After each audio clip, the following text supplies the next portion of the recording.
Hello, team. Welcome to another ATP Geopolitics video with myself, Jonathan M.S. Pierce. I so often just say Jonathan M.S. Pierce, and it just sounds like piss. And I do apologize on behalf of my ancestors for demeaning my name. It is Pierce.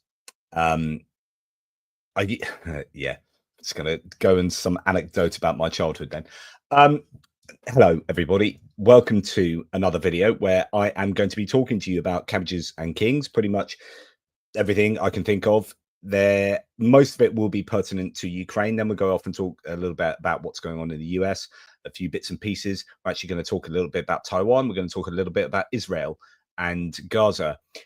We are going to have a finish where I am going to have a fireside chat with you about something that's just playing on my mind, something to talk about with regard to changing our minds, why we are like we are, and so on and so forth. Just a bit of a meta conversation, because sometimes, like, I am going to go to the pub tonight, and I'm going to go to the pub. Here's a public service announcement for you on behalf of the ATP Geopolitics. I'm going to go on holiday soon, fairly soon, for 2 weeks, right? And as many of you will know, because I've done this for the last few years, I will take my laptop on holiday, and I will keep doing videos every morning while I'm on holiday, because I can't not do that. It's just yeah. And if I like take 2 weeks fully off of reporting, I just wouldn't have a Scooby-Doo. Like, I will be finding all the information out every day, sitting on a sun lounger. And so there's no point doing that and then not doing videos. So I will do videos, just not as many videos as I normally do, obviously, because I'm on holiday. So I am going to go to the pub tonight, see my mates, a couple of my mates, and talk shop. We'll obviously talk about Ukraine and philosophy and psychology and politics and whatever, as we often do. Sorry, you're not invited. I mean, you are really, but you're not really. But I thought I'd give you a sense of, the sort of things we'll talk about by finishing off having just a bit of a chat about random stuff. And that's what it's like. I'm giving you a presentation. Here are the objectives of the presentation. Right, let's go into it. I hope you're all well. What else am I going to talk about? Yeah, so I'm going to go on holiday for a bit. Essentially, my days of holidaying have changed very much in terms of my mobility is screwed at the moment. I'm not very good at walking at all. In fact, thinking about in the hotel getting a wheelchair to help me around. Especially as it would be hot. Now, my days of holidaying used to be really active, go and do and see as many things as possible. I've backpacked around the world a few times, all that kind of stuff. So I used to be really active and very interested in everything, as you can imagine, my personality and why I talk about what I talk about, which is everything, because I'm interested in everything. So my holidays would be sort of reflective of that. But now my mobility has changed my holidays, that basically save up for the whole year and then spank it on sitting by a poolside in the hot weather somewhere. And as long as the kids are entertained enough, that's basically all I can manage. As long as it's got a swim up pool bar, like one of these. This is a new thing I found out last year on my holiday, that you can get swimming pools where you can swim up and order a drink at the bar in the swimming pool. It's just like the most amazing thing. That's what I did last year, Michael. Last year was Mexico, all inclusive, and yeah, swim up pool bars just changed my world, because I'm not very mobile. But actually swimming, I am pretty mobile. But to get out and walk around to the bar, that's just an effort. So anyway, there you go. So I'm doing a similar thing this year. So I will be away for a few weeks, but I will try and keep the content up. Okay. Let's talk about geopolitics, because you haven't come here to listen to me talk about going on holiday. But public service announcement and all that. Right. Okay. We're going to start with the general geopolitics stuff. I'm going to take the banner off at the moment. I'm just going to hide that ticker and I'll bring that back up. I am going to warn you that I will forget to change tabs, because I want some audio on some of these tabs, and that means I have to do them individually. So that means it won't follow as I go along. I have to press a specific button to change the tab so that you can see the tab. and I will forget. So just shout at me in the comments. Happens every time I do it this particular way. It's only when I want to show audio on this. Okay, we're going to start with, this is just out. So the Anti-Corruption Committee has unanimously approved Presidential Bill number 13533, aimed at restoring the independence of NABU and SAP, according to MP Zhelezniak. So that's sounding good, that they are regaining independence of those corruption authorities. And that's what the protesters want. It's what everyone wants, really. And it's what outside entities want as well, who are following this closely. Now, I don't know if this is connected, but the EU has cut aid to Ukraine over delays in 3 reform areas. I did mention this the other day. According to Bloomberg, the EU has cut aid to Ukraine by 1.5 billion euros over delays in decentralizing executive power, reforming asset recovery mechanisms, and selecting judges for the High Anti-Corruption Court. What the EU puts in place are these hoops you have to jump through in order to accede to the EU. And they connect this to funding that comes to support Ukraine from the EU. And that's all really good. And this is how it should work, which is, hang on, mate, you haven't done what you're supposed to be doing in order to have free and fair democracy, transparency, and a lack of corruption. Because they've missed some of those check boxes, then they have not received the money. The problem the EU has is, once you're in the EU, they don't really have very many mechanisms to keep you in line. Once you're in, it's like, oh, I can relax now, and then start backsliding. That's where we are seeing Hungary, for example. Right, moving on. Massive cyber attacks have hit the French defense sector over the last few days.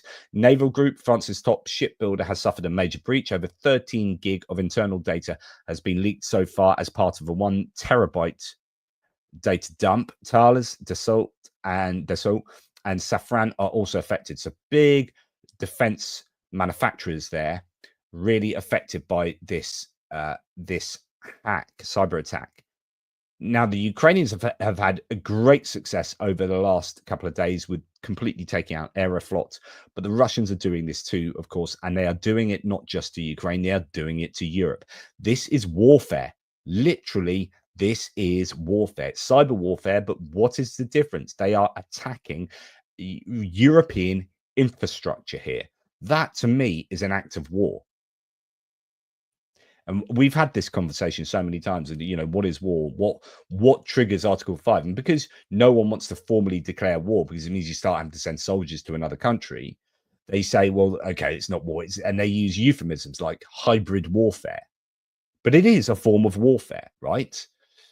Anyway, Naval Group, France's largest shipbuilder, has allegedly suffered a major hacker attack. Source code used to power the CMS of military ships, network data, technical documents with varying restriction levels, access to developers' virtual machines, and confidential exchanges. I'm sure that they are going to be going absolutely nuts about that in France and in the defense sector in France. Now, interesting that we hear from the Austrian foreign minister. Now, remember, the FPO, which is essentially Austria's version of AFD, Reform UK, Rassemblement National. I put them all in the same bucket. I know some English voters out there will not be happy with me putting Reform in the same category as AFD, the German kind of far right group. I think Nigel Farage is cut from the same fabric as Alice Weidel, for example. If you know Nigel Farage's school, the stories from when he was at school, when teachers were calling him a fascist, I wrote an article that was referencing actually other articles, just kind of synthesizing piece on Nigel Farage some years back about his upbringing, and you know, he comes across as this very like sort of charismatic populist leader. Farage, he has a pint and a cigarette down at the pub, but the reality is his policies look no different from your typical far right populist parties. His background is of one of fascism, and he is not for the everyman. So it really frustrates me that the working class often seem to have the wool so easily pulled over their eyes. This happens in the United States with the Republicans, and this goes from before MAGA, right? Republicans have routinely been able to attract the working class voter in the US because they get them on single issue voting subjects like guns, abortion, religion, so on and so forth. If you are massively pro-gun, pro-Second Amendment, you will vote for the Republicans, no matter what the Republicans do. And then the Republicans go and cut the welfare state, introduce stuff that screws you over in terms of tax and benefits and everything that really, really affect the working class. But because they protect the Second Amendment, you'll vote them every single time. And it's the same with Reform UK. So if you look at their policies and look at what they're going to do coming in, if they will come in, and we'll talk about this a little bit later, into the UK, they will not be pro working class. Now, they realize that to some degree, and they did change their last manifesto somewhat to take into account the working class more. But Nigel Farage is a commodities broker, right? He is a private school educated commodities broker, financial elite, right? He is not the person that is going to stand up for the working class. Now, we're going to talk later about, I'm not the working class. I'm middle class in the UK. I went to private school because my dad was in the Navy. We moved country every 2.5 years. So, the Navy paid largely for me to go to a private school. But I'm kind of one of these champagne socialists, right? So, but I'm not. I think a lot about what I think about all the time, always self-critical. And this is going to be our fireside chat at the end of the video. But actually, we can link it here. Like, I will be the sort of person that votes for what I think is the right political party, even if I personally come out worse for it in terms of I lose in the tax or I lose in this. Like, I see. It's just the way I am, right? And yeah, well done me or whatever. But there are an awful lot of people who vote in their own self-interest big time. So it's like, oh, I actually don't really like this party, but I'm going to vote for them because I actually do better because of their tax policy or whatever. But there are also a lot of people that vote just blindly on single issues, and then they bite off their nose to spite their faces, and that's definitely what goes on. Anyway, that was a massive sidebar to explaining who the FPO are. So the FPO in Austria are this kind of freedom party, quasi-libertarian party, but they're not. It's like anti-immigration. So you're not really about freedoms, are you? Freedom movement, for example, like the basic human right. No, you need to get rid of that. So you're strong on it. And I could do another sidebar here about libertarianism often being championed by people who are anti-immigration, but actually true libertarianism is completely for migration. I mean, it's kind of like the basis of libertarianism, which is the individual is a god, and if you want to move anywhere in the world, you can go do that. So if you look at Ayn Rand and Atlas Shrugged, and she was an illegal immigrant from Russia who came to the United States. She was an atheist who was advocating abortion, and yet Atlas Shrugged, I remember Paul Ryan in the Congress holding up a book saying, this is my Bible type thing. It's like, hang on, like literally everything libertarians stand for is what you don't stand for. So when you look at the actual Libertarian Party in the United States, they are pro-migration, as they should be, because that's what a proper Libertarian Party should advocate for, which is the individual is a god, and so on and so forth. And I find it interesting when parties like Reform UK have called themselves, I've written articles on exactly this. I call it faux libertarianism, which is they claim they're a libertarian party. And it turns out that when you look at their policies, we want to restrict movement of people. We want to restrict this. We want to restrict that. Oh, you can't do that. We don't think abortion. You're like, okay, so you're not about freedoms then. You're not libertarian at all. It's like, yeah, but we're libertarian in terms of like corporations can do what they like and we don't want to tax them. Okay, yeah, it's a really narrow definition of libertarianism there. Anywho, FPO, that's who they are in Austria. But although they got the most votes because most places in Europe are proportional representation, no one would go into coalition with them, and they couldn't make a government. And then then they could, and then that fell apart, and then they couldn't, and then now we're back to actually kind of a minority coalition, if you like, or a coalition of parties that aren't the single biggest party that was voted for, the FPO, running Austria. But then you've got the situation where, and I talk about this a lot, where you get parties that are frustrated because the most people vote for them, or in this case, probably something like 30% of people voted for them, and they don't get into power. And then the people who voted them get really annoyed because no one wants to go into coalition with them. And so they end up getting more and more popular. This has happened with the AfD, this has happened with Rassemblement National, where they're so extreme that people don't want to go into coalition with them, and then that frustrates the electorate, and then it generates more popularity for them. And I think that's what's possibly happening in Austria as well. But now that you're more mainstream coalition, the foreign ministers come out and said, well, Austria, which is a neutral country, right, is now toying with the idea of joining NATO. So it's clear that neutrality alone will not protect us against a backdrop of an increasingly uncertain global security situation and an increasingly aggressive Russia. Russia is protected by investments in our defense capabilities, and Austria, sorry, is protected by investments in our defense capabilities. And partnerships. That's a fascinating development as far as Austria is concerned. She continues, in principle, I'm extremely open to a public discussion about the future of Austrian security and defence policy. Although there is currently no majority in parliament or among the population for NATO membership, such a discussion could nevertheless be very fruitful, she said. Okay, so we'll go on to Hungary now. Orban offers Ukraine, quote, strategic cooperation, claims EU accession would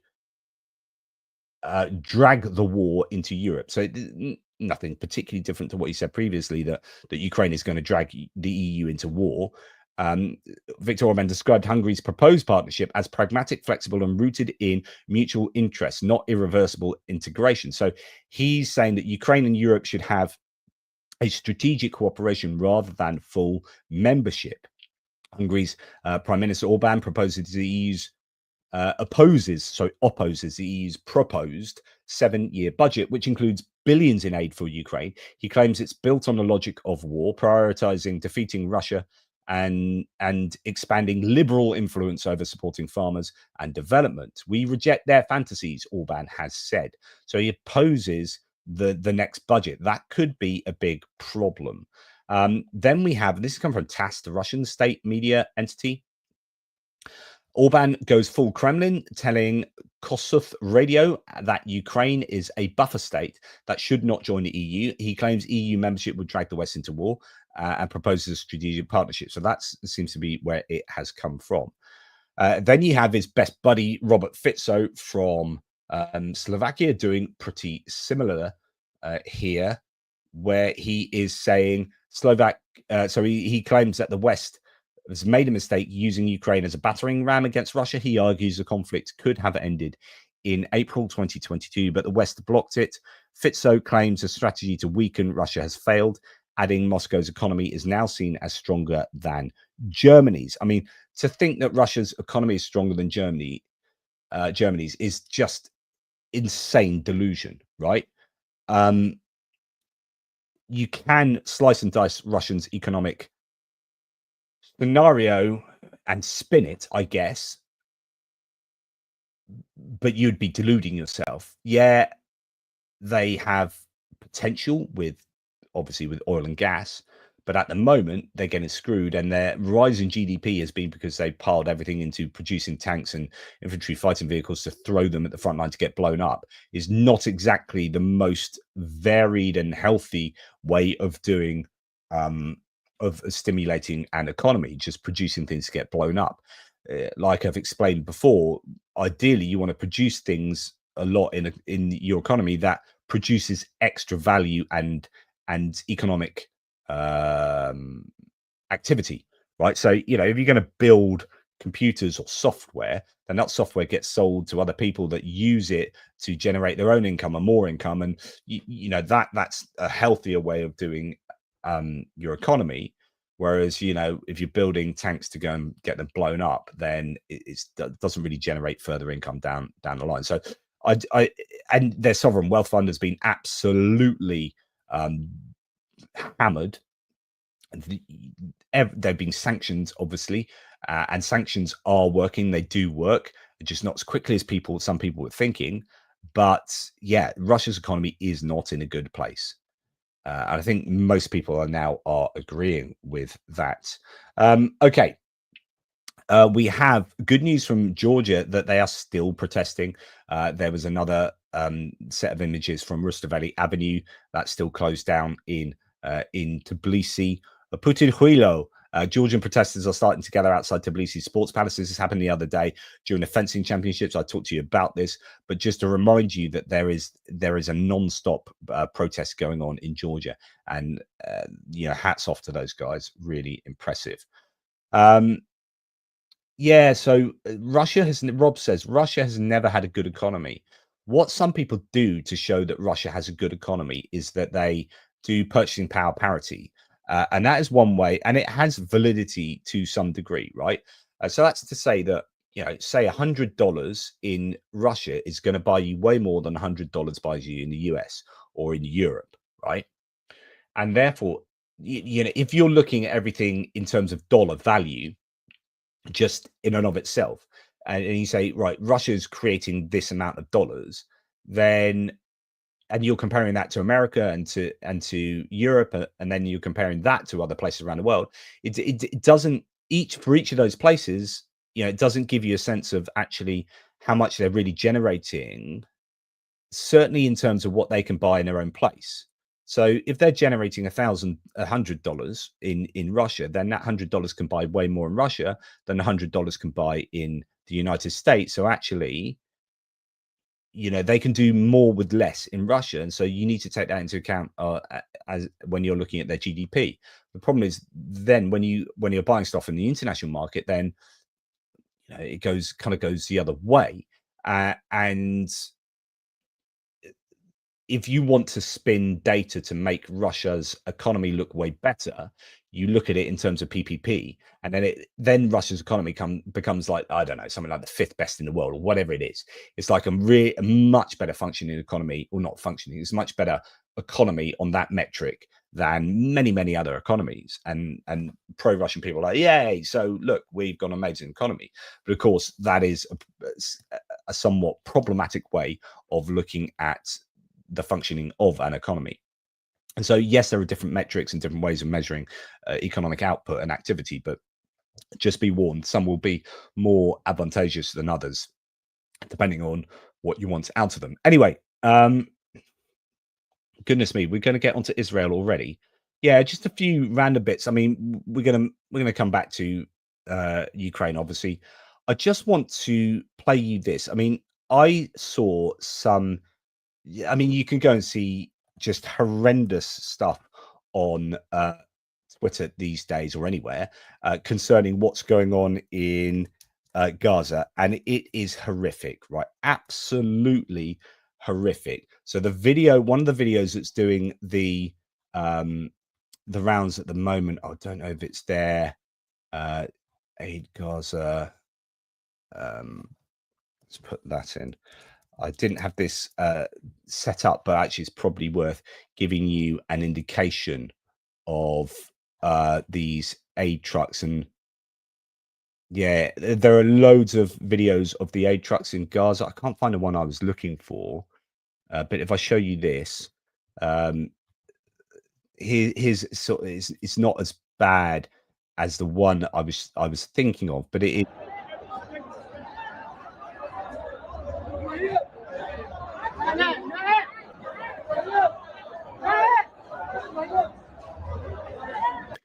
So that is just to get aid off a truck, right? So you've got these massive crowds around these aid trucks. There's an even worse one taken from the top of an aid truck.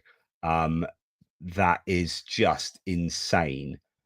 Here's oh no, it's not liking that. But anyway, it is horrific. Oh, here it is. Here it is.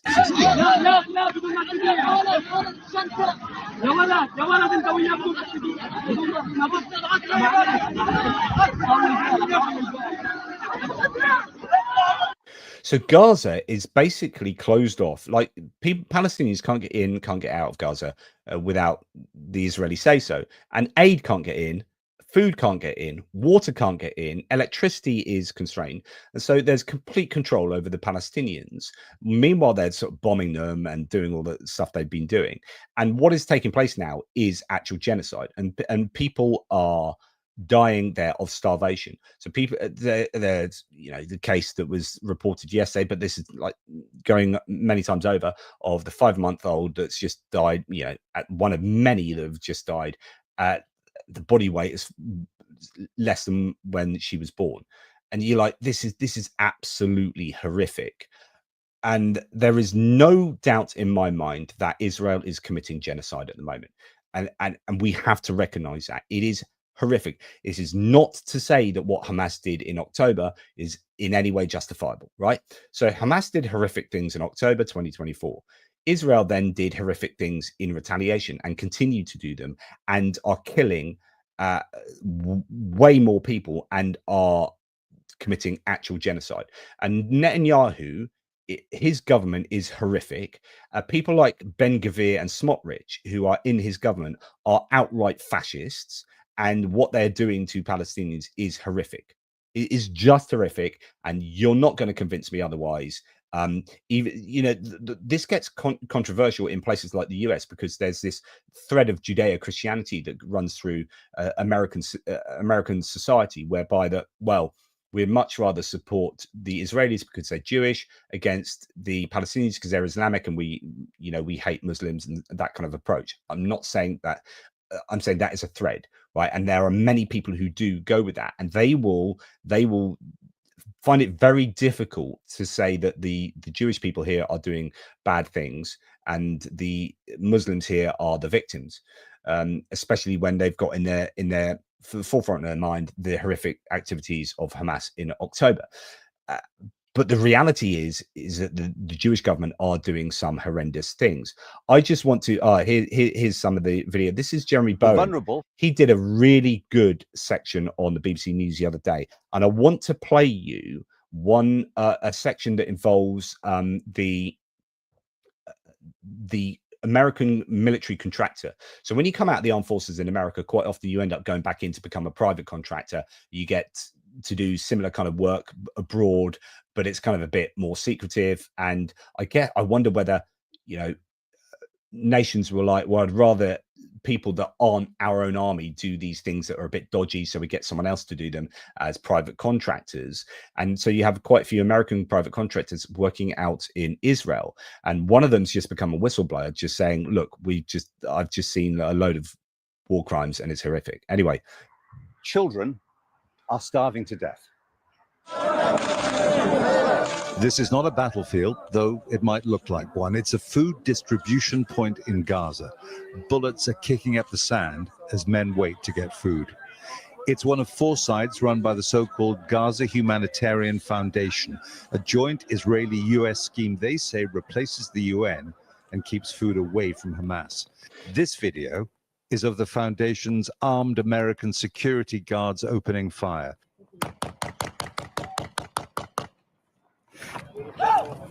I think you hit one. It was filmed by a US soldier who signed up for the operation. He just said, I think you hit one. So they're shooting randomly at these crowds of Palestinians trying to get aid. I think you shot one. Yay. And you got those there's puffs of sand going off. They're just randomly shooting near these people. It's just horrific. In Gaza after he retired and left, he says, when he saw American colleagues and the IDF killing civilians. The soldier is Lieutenant Colonel Anthony Aguilar, a Special Forces veteran of the U.S. Army's Green Berets. He's in Washington. I spoke to him from a spot just near the Gaza border. I witnessed the Israeli Defense Forces shooting at the crowds of Palestinians. I witnessed the Israeli Defense Forces firing a main gun tank round from the Merkava tank into a crowd of people, destroying a car of civilians that were simply driving away from the site. I witnessed mortar rounds being fired at the crowds of people to keep them controlled. As a professional soldier with a very long career, what was your professional opinion of what was happening? My professional opinion of how the sites were established was what I would describe as amateur, inexperienced, untrained, no idea of how to conduct operations of this magnitude. That would be my most benign assessment. In my most frank assessment, I would say that they're criminal. In my entire career, have I never witnessed the level of brutality and use of indiscriminate and unnecessary force against a civilian population, an unarmed, starving population. I've never witnessed that in all of the places I've been deployed to war until I was in Gaza at the hands of the IDF and US contractors. Based on the knowledge you have, do you think that you were a witness then to war crimes? I think you're saying that very emphatically. Without question, I witnessed war crimes. I witnessed war crimes being by the Israeli Defense Forces, without a doubt, using artillery rounds, mortar rounds, firing tank rounds into unarmed civilians is a war crime. People can resist hunger for a long time, but in the end, their strength ebbs away and deaths can rise exponentially. And that is what seems to be happening now in Gaza. Israel insists its forces have not targeted civilians. Now we have eyewitness testimony to add to the considerable evidence that they've done so as a matter of routine. Jeremy Bowen, BBC News. I just thought that's just worth throwing in. Now, I haven't talked an awful lot about Israel and Gaza, but just to remind ourselves that, you know, I'm sure many of you are well on top of it. I struggle with the amount of time that I have to be able to get on top of everything. But just a little reminder that there are absolute horrors going on in Gaza. And when you've got an administration, the Netanyahu administration, that neither sees a two-state solution or a one-state solution as any solution, like they do not advocate either, and to let people know they're not aware. So a one-state solution is that Israelis and Palestinians live in kind of harmony, hopefully, in one state where they all vote, and that, you know, whatever politicians they all vote for get in, and they live in harmony together, right? Ideally. Two-state solution is kind of what you've sort of had, which is Palestinians and Israelis live on the same kind of in the same general region, but they have two states. I would suggest that they should be contiguous states, because at the moment you've got Gaza and West Bank in two different areas, and how you can have Palestine existing over two non-connected areas is kind of, I think it's problematic. But that would be the two-state solution, where you guys live over there, we live over here, and we are different countries. Now, if Netanyahu and his government are saying, well, we don't advocate the two-state solution and we don't advocate the one-state solution, what's the other option? So they are very clear with the only other option is forced exile of all of those people. That is literally the definition of genocide. And if you're not exiling them, you are killing them. And those are the only options you've got, exiling or killing them. Well, both of those are genocide. So literally the national policy for Israel, for Palestine, is genocide. It's absolutely mind-blowing. Anyway, I'm going to move on to talk about the UK now. I just thought I'd throw that one out there. Let's talk a little bit about, I've mentioned reform already, and you guys know I'm not a big fan of Nigel Farage. I just think he's really dangerous. When we look at like what's going on with the MAGA republicanism in the US, I maintain that they are deeply unserious at ruling, because they're completely absorbed with only a couple of ideas, such as immigration. And actually, they haven't really thought about much else. And when it comes to them being in charge, you're like, oh, who should we put in charge of intelligence services? Tulsi Gabbard. Let's put Pete Hegseth in charge of it. It's completely unserious people doing very serious roles, because actually you're not really serious about governance. And I think the same is definitely the case of reform. So I think reform probably will get into the UK, into power. Actually, let's explain this a little bit. So this is super important, because this is actually going to be what's going to be the government in the UK next time round. And we've got about 3 years left of the Labour government. And I've explained to you before that and I explained this to my parents this morning, because my dad came out and he said, oh, because my dad's right wing and I'm left wing, and that's what we're going to talk about later. But my dad was like, he has got dementia now, so pinch of salt and all that. But he was like, oh, Keir Starmer spending all this money on flights, and I was like, where did you read that, Dad? I bet you it's a Daily Express. He's like, well, I read it in Daily Express and I read it in the Daily Mail. I was like, okay, just to let you know that James Cleverly for the Conservatives did that like times 10, the amount of money that was spent on flights to Rwanda and blah, blah, blah. And I was like, you've got to understand, Dad and Mum, that there are 9 newspapers, and I reeled off 9 newspapers in the UK that are right-leaning, and there are 2 newspapers in the UK that are left-leaning. The Guardian, which is read by relatively few people, and the Mirror, which is a tabloid, which is read more up north. But essentially, that's it. Like, and the Daily Mail, the Daily Express, the Sun, the Times, the Financial Times, the did I say the Express, the Mail, the Spectator, Daily Telegraph. Then you can include the Evening Standard and Metro really as kind of quasi right leaning in London. So and all that readership is informing a population. This is really important that people understand this. I was trying to explain to my dad. It's like, Dad, you don't wake up in the morning and have new information in your head. You just don't. So where do you get your information from?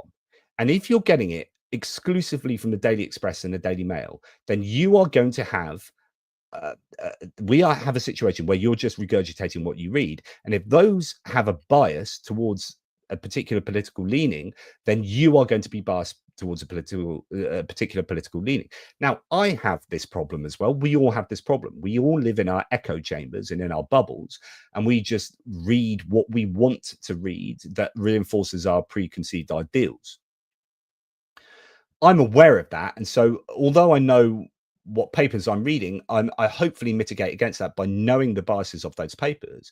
I keep having to remind my dad, is water off a duck's back now. He's not really taking it in, but like, he doesn't have that metacognition of where his political leanings are, and that he's reading stuff that just reinforces, and he doesn't understand he's also reading empirically the least reliable newspapers. So although I read the Guardian like a lot, and that I put it up there, it is routinely, along with the Financial Times, listed as the most reliable newspaper, perceived as the most reliable newspaper in the United Kingdom, right? And print media, and that's important to me. Like, so yeah, I may have a bias, and I may often read a left-leaning newspaper, but it's not one that is making stuff up. Like, it is deemed as reliable. More so than the Daily Mail and the Daily Express. And so, speaking to my dad, it's like, you are just going to be existing in this bubble where you are receiving your information from people who have a vested interest in you believing that in a major way. And I think it's problematic. You look at all of the ownership scenarios of all of those papers I talked about, the billionaires who believe low tax and offshore and this and that.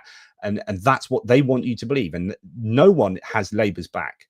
No one has Labour's back in the UK. Now, I am not a Labour voter. Like, I have voted for Labour, but I'm not a member of the party, and I've voted for lots of parties. I just vote tactically with whatever I think is the most sensible thing at a time, and so on and so forth. So I'm not trying to defend Labour here because out of ideology, but I am trying to explain that they have no one backing them in the media landscape, like apart from the Guardian and the Mirror to some degree. But essentially, the power lies with their critics.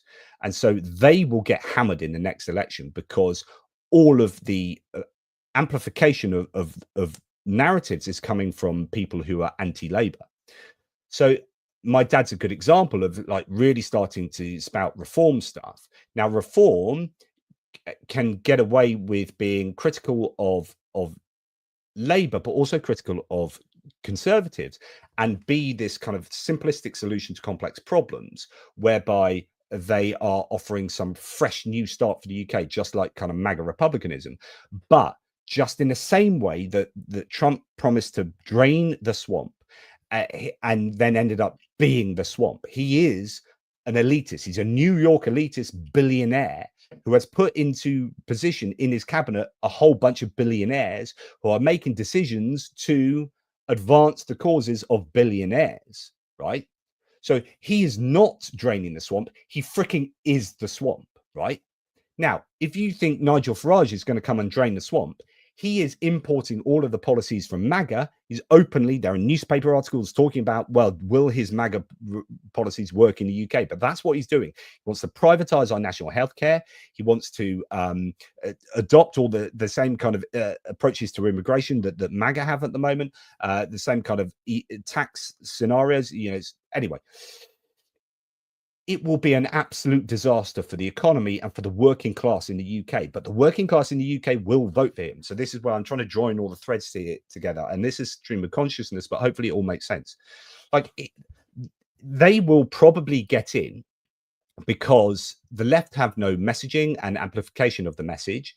They haven't really Labour haven't painted a narrative of where they're going, what they want the country to look like. Reform can easily paint something that is very attractive while fear-mongering. The Conservatives are in free fall and don't know what to do because Reform have destroyed them. Now, what we would have thought previously is, look, Reform have come along and they split the Conservative vote between Reform and the Conservatives, okay? And so that's why Labour got in, because Reform came along and split the vote.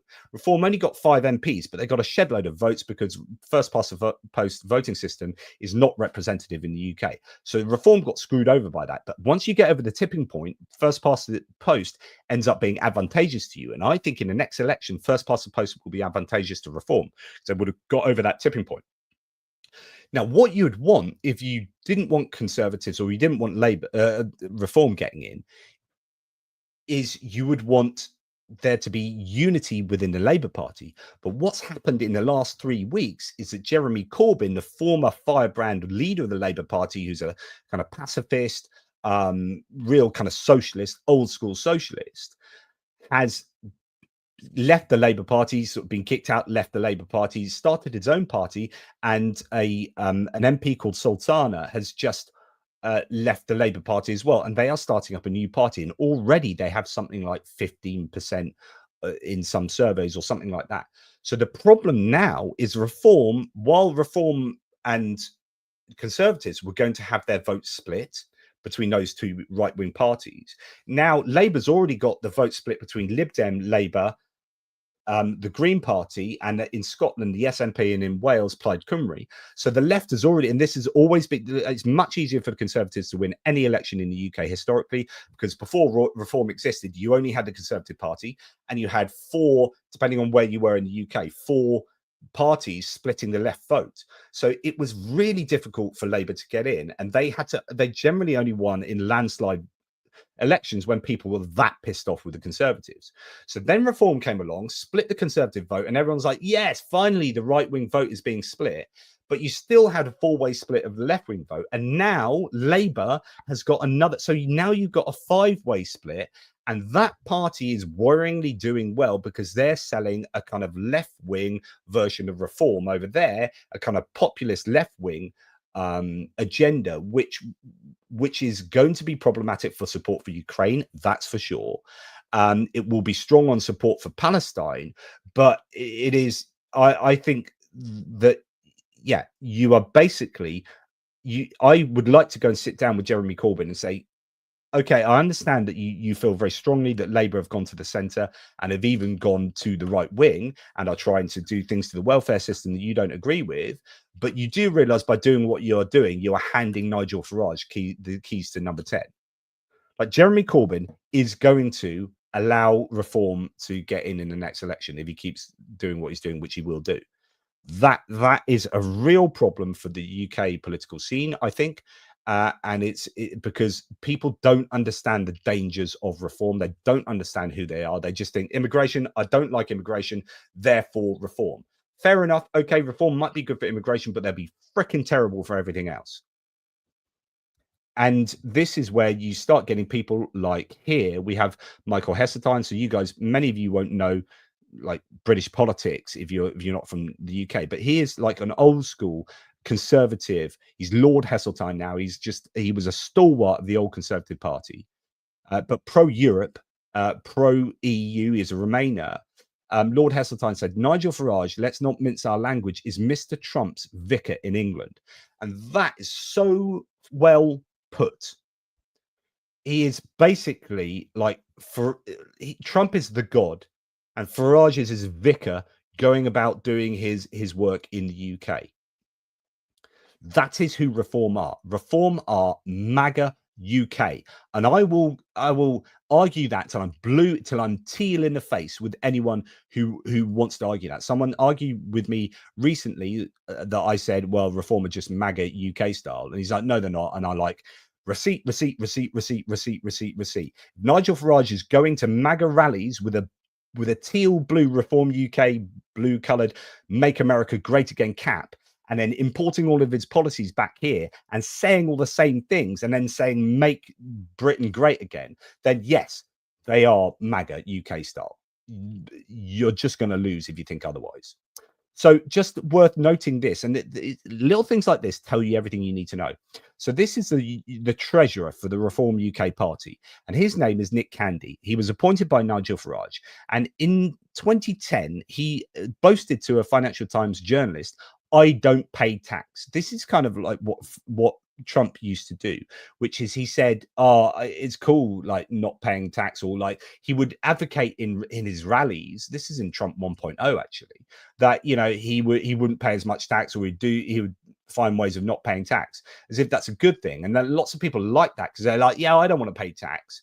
But so yeah, I can understand why you want to do that. But if we all did this is like, I don't want to get too geeky, but this is the theory of freeloading or free riders. Free riders is, if everyone did that, society would fall apart. If no one paid tax, you wouldn't have fire service and an army and police and schools, right? This is like pure libertarianism, but it's broken, doesn't work, right? So if you're going to gladly advocate for not paying tax, then what are you doing getting involved in how to get tax and how to spend tax in the UK, right? Your job as treasurer of this party is surely to advocate sensible governance. Well, your sensible governance is, let's do everything we can not to pay tax. Okay, brilliant. So anyway, that's from his home in Monaco. So this is like, oh yeah, reformer for the everyman, right? Nigel Farage, private school educated, commodities trader, absolutely loaded, earns more out of being an MP than any other MP in the United Kingdom by a country mile. So I showed you that graph recently, or that infographic of how much our MPs earned in the UK outside of their wage from being an MP. Nigel Farage earns over $1 million, and he's not even declared everything because he didn't declare his fishing vessel that he has and crew. But anyway, so he earns by far and away the most. So he's a grifter. And you've got his treasurer for the party advocating not paying tax and living in Monaco. He and his brother developed property in London through an offshore company to avoid tax.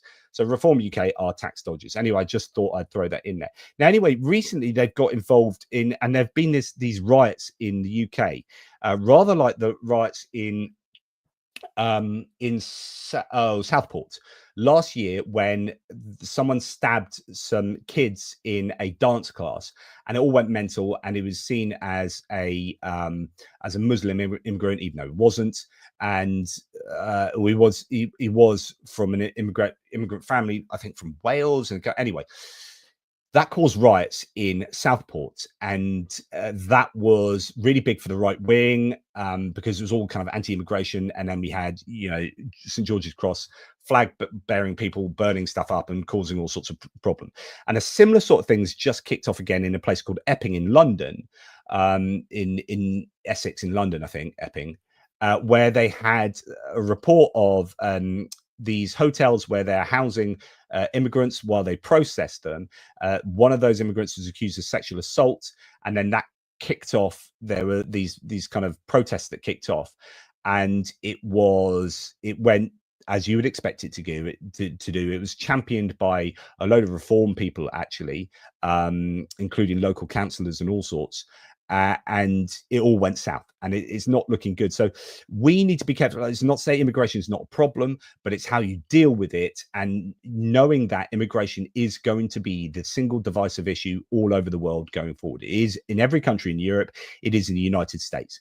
all I would say is whatever you decide to do it with due process, do it with compassion, and do it with humanity.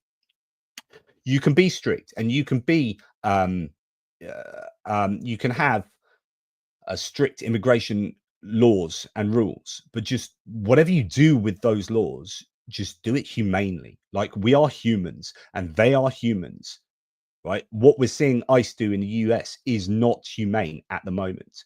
And so this will be a burning issue in the UK for the next however long, because immigration will not be solved, because there's inequality around the world, there's war around the world, and there's climate change. And all of that means that people are going to be moving from places that are very difficult to live in to places that are much more temperate in climate, have many more opportunities, and have welfare states that can support them. So you are going to get massive immigration happening going forward, full stop. That is going to affect Europe massively every single year going forward, and the UK and the US.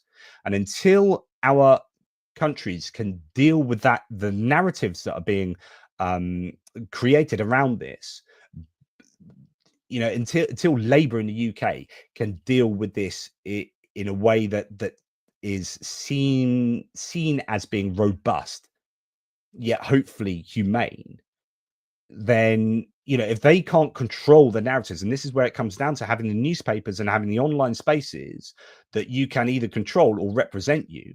If Labour struggle to have that online, and we look at the US, and I've shown you the amount of readership and listenership and viewership of these channels in the US, and overwhelmingly online, the right control of the media spaces, then they control the narrative, then they can control people's opinions about immigration.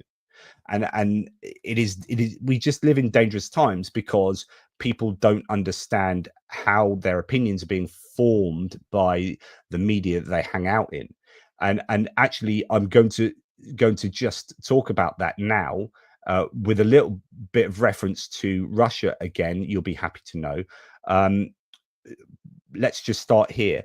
So this is something I had lined up for later. So a State Department unit closed effective July the 11th is now amplifying corporate messaging on behalf of X.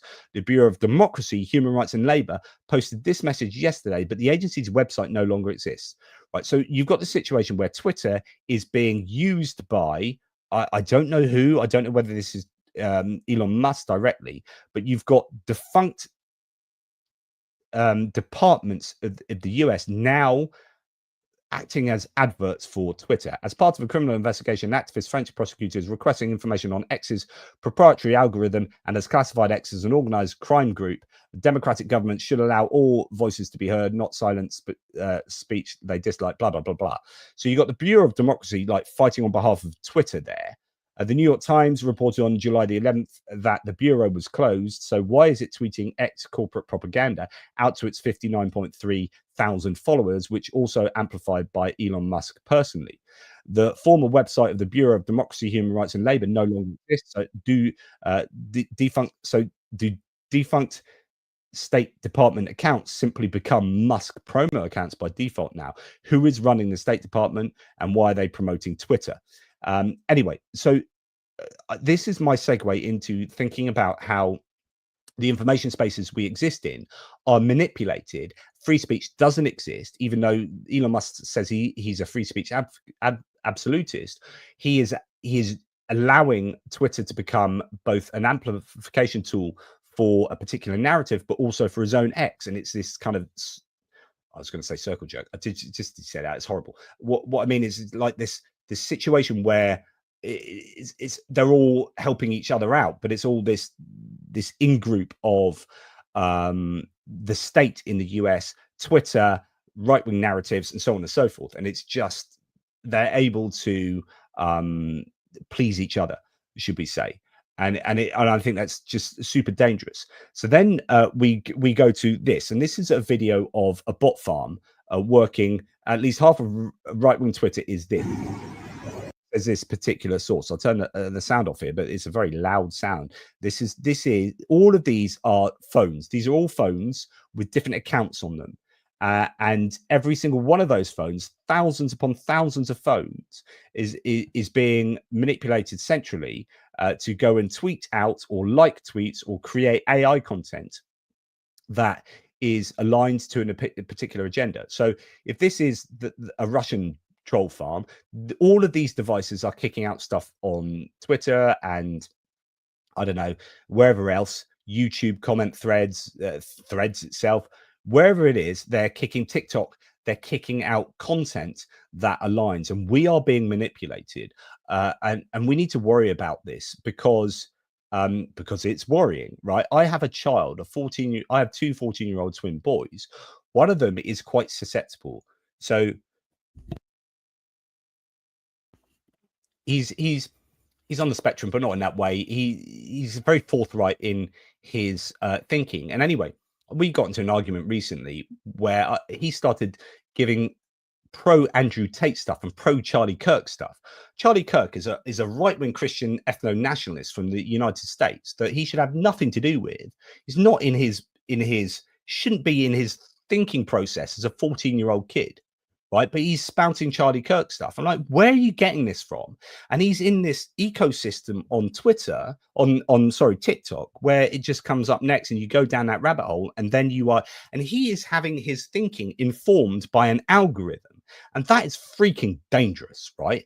And that's my son, and the problem with him is if I try and tell him otherwise, it becomes an argument because he has something called pathological demand avoidance, and one of those things is like authority figures telling him something is he will automatically react against that. And so he reacts against it's very difficult for me to advise him. I can't tell him that that's wrong. I have to think of creative ways for him to learn himself that is just really dangerous, and to try and teach him that Andrew Tate is just not cool.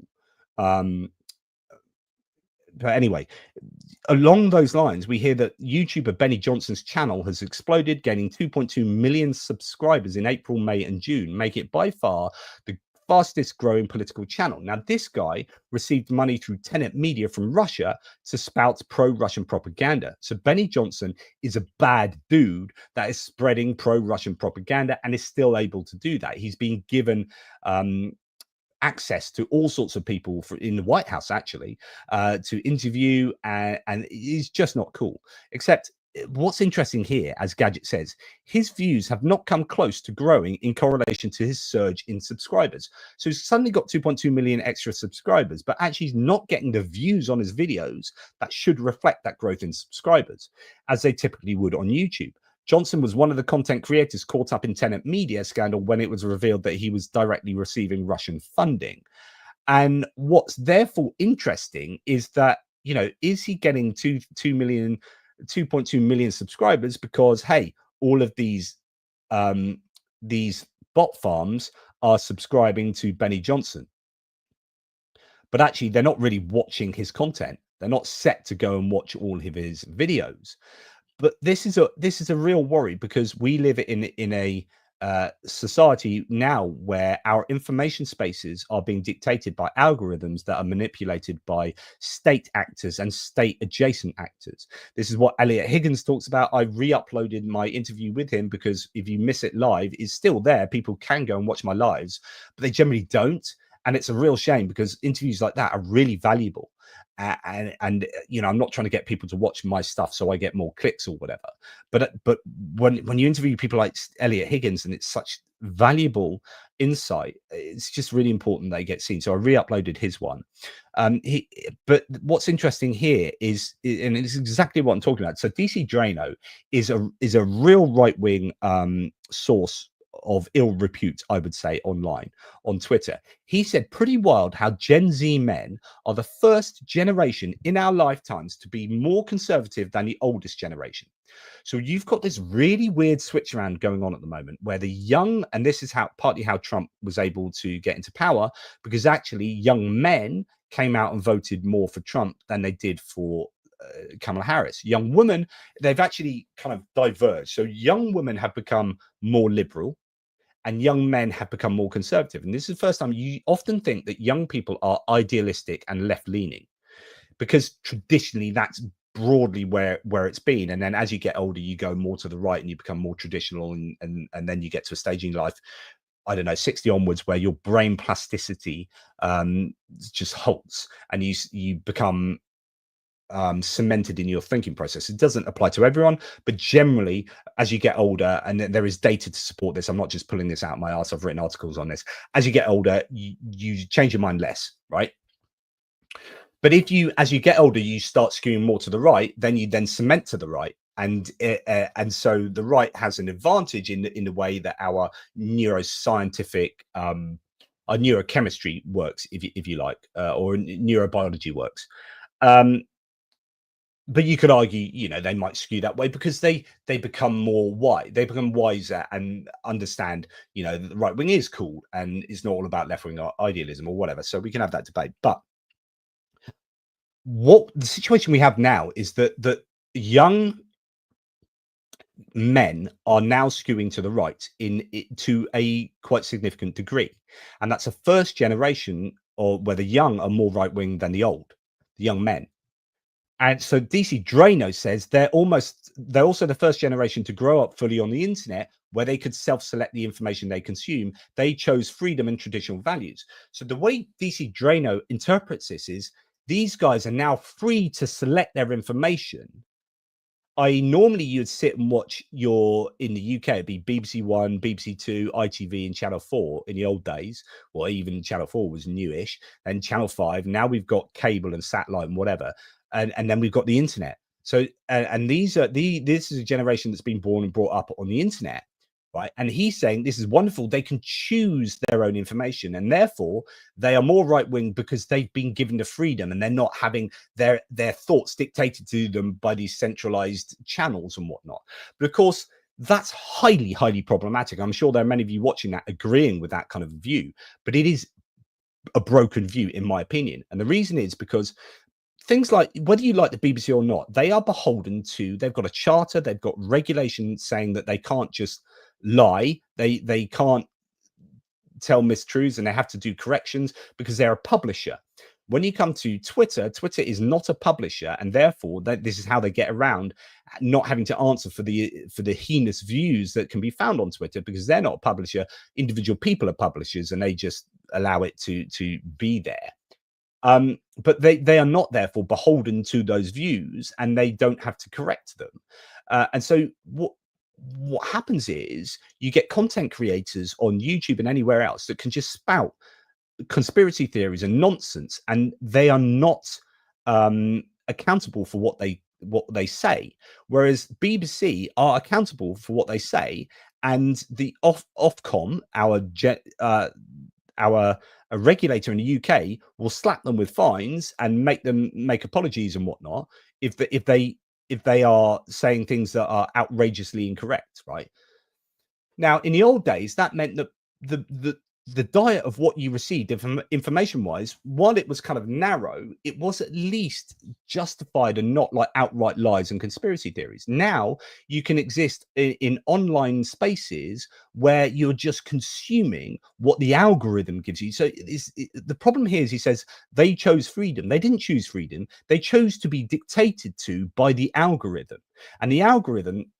So what happened, just give you a little bit of history on, say, some of the algorithms. When I used to write for Pathos, we were beholden, to use that word again, to like from an income point of view. So like as a writing network, the income they would get, and we'd get like a fraction of that. The income they would get would be through advertising, and you know, therefore the more clicks and more advertising, blah, blah, blah. And at that time, and this is going back probably to the early 2010s or whatever, at that sort of time, Facebook was responsible for a huge amount of advertising revenue. Like the shares you would get, and then people read you, and then you get more people reading equals more people seeing the adverts, and more people, therefore more advertising revenue, and so on and so forth. And Facebook famously changed their algorithms, and they have famously changed their algorithms a number of times.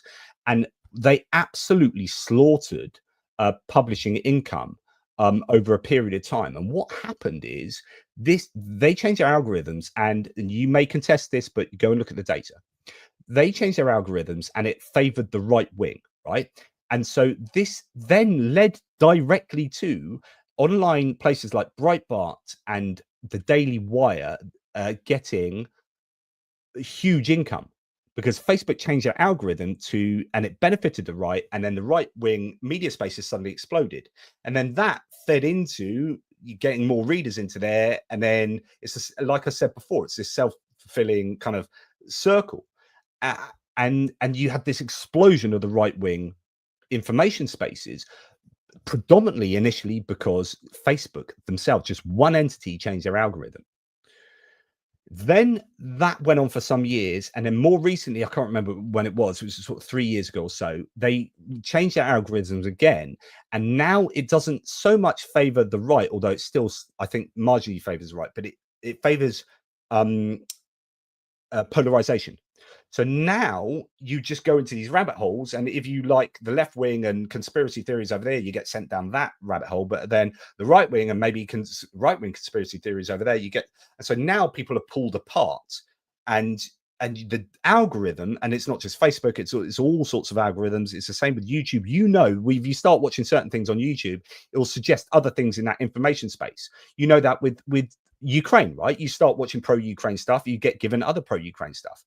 I wrote an article once on how it was, again, using my dad as an example, and sorry dad to talk about you in this way, but my dad started out when I was younger reading, when I was young, he read the Daily Telegraph, right? And we're going to return to this story a little bit later, this scenario later, but he read the Daily Telegraph, and he was quite moderate in his views. He was in the Royal Navy, so he is like the armed forces. You can imagine tradition was important. So if you're talking about Jonathan Haidt as a political psychologist, he ticked all the kind of small c conservative things that floated his boat, right? And he was a Daily Telegraph reader, and so on and so forth. And now he reads the Daily Express more. That's his most common one. Then it's the Daily Mail, and he doesn't really read the Telegraph. So how did he go from there to further to the right to now being quite extreme right wing? And one of the prevailing theories is this, I think it's called the spiral theory, which is like, so my question, when I wrote the article, it was like, what drives do we drive our reading habits, or do they drive us? Something like that. So the idea is, do I drive what I read, or does what I read drive me to then select what I read? And actually, it's coextensive, so it's both, right? So generally, and again, you can contest this, and we can have discussions, but essentially, I would claim that you read or consume a certain type of media, and then that pushes you a little bit, and then you drive, and then it's like this, and you end up spiraling into an extreme. And that's that polarization thing happening, is that it pushes you on, and then you get more enraged about that, and it pushes you on, you get more enraged about that, it pushes you on, and then either you're reading like Breitbart and the worst things on the right, or Occupy Democrats or whatever on the left, and you just pulled in these different directions. That's what the algorithm now does. We also know that truth travels 6 times slower than falsehood on Facebook, I think it is, but on social media. Essentially, social media and the algorithms favor falsehood over truth, and they favor polarization over like moderation, right? And you know, these days I see myself, as you might see, many of you, some of you still claim I'm some kind of commie left winger, but actually I'm probably pretty centrist these days. Like I say, I'm left wing. I'm morally, socially left wing, but I advocate for strong defense now, in a way that I wouldn't have done previously. And actually, I think centrism in government is like it tempers the extremes, right? So I'm probably center left, right? But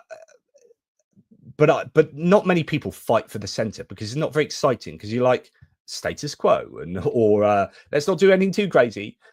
Whereas people much prefer, let's burn it all down and start again. And that's where you get your populism. So you get your right-wing populism, your left-wing populism, and they'll all be like, yeah, let's burn it all down and start again.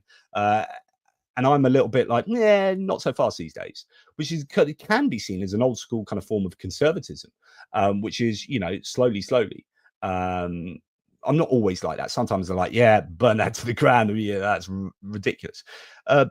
But anyway, going back to where I was, sorry, this is like massive stream of consciousness, and I haven't even read any of your comments yet. So I'm amazed that you're still here. So thank you for listening to me just waffle on. But this is like, if I didn't have to listen to other people, this would be what the pub would be like, which is just me going bah rant.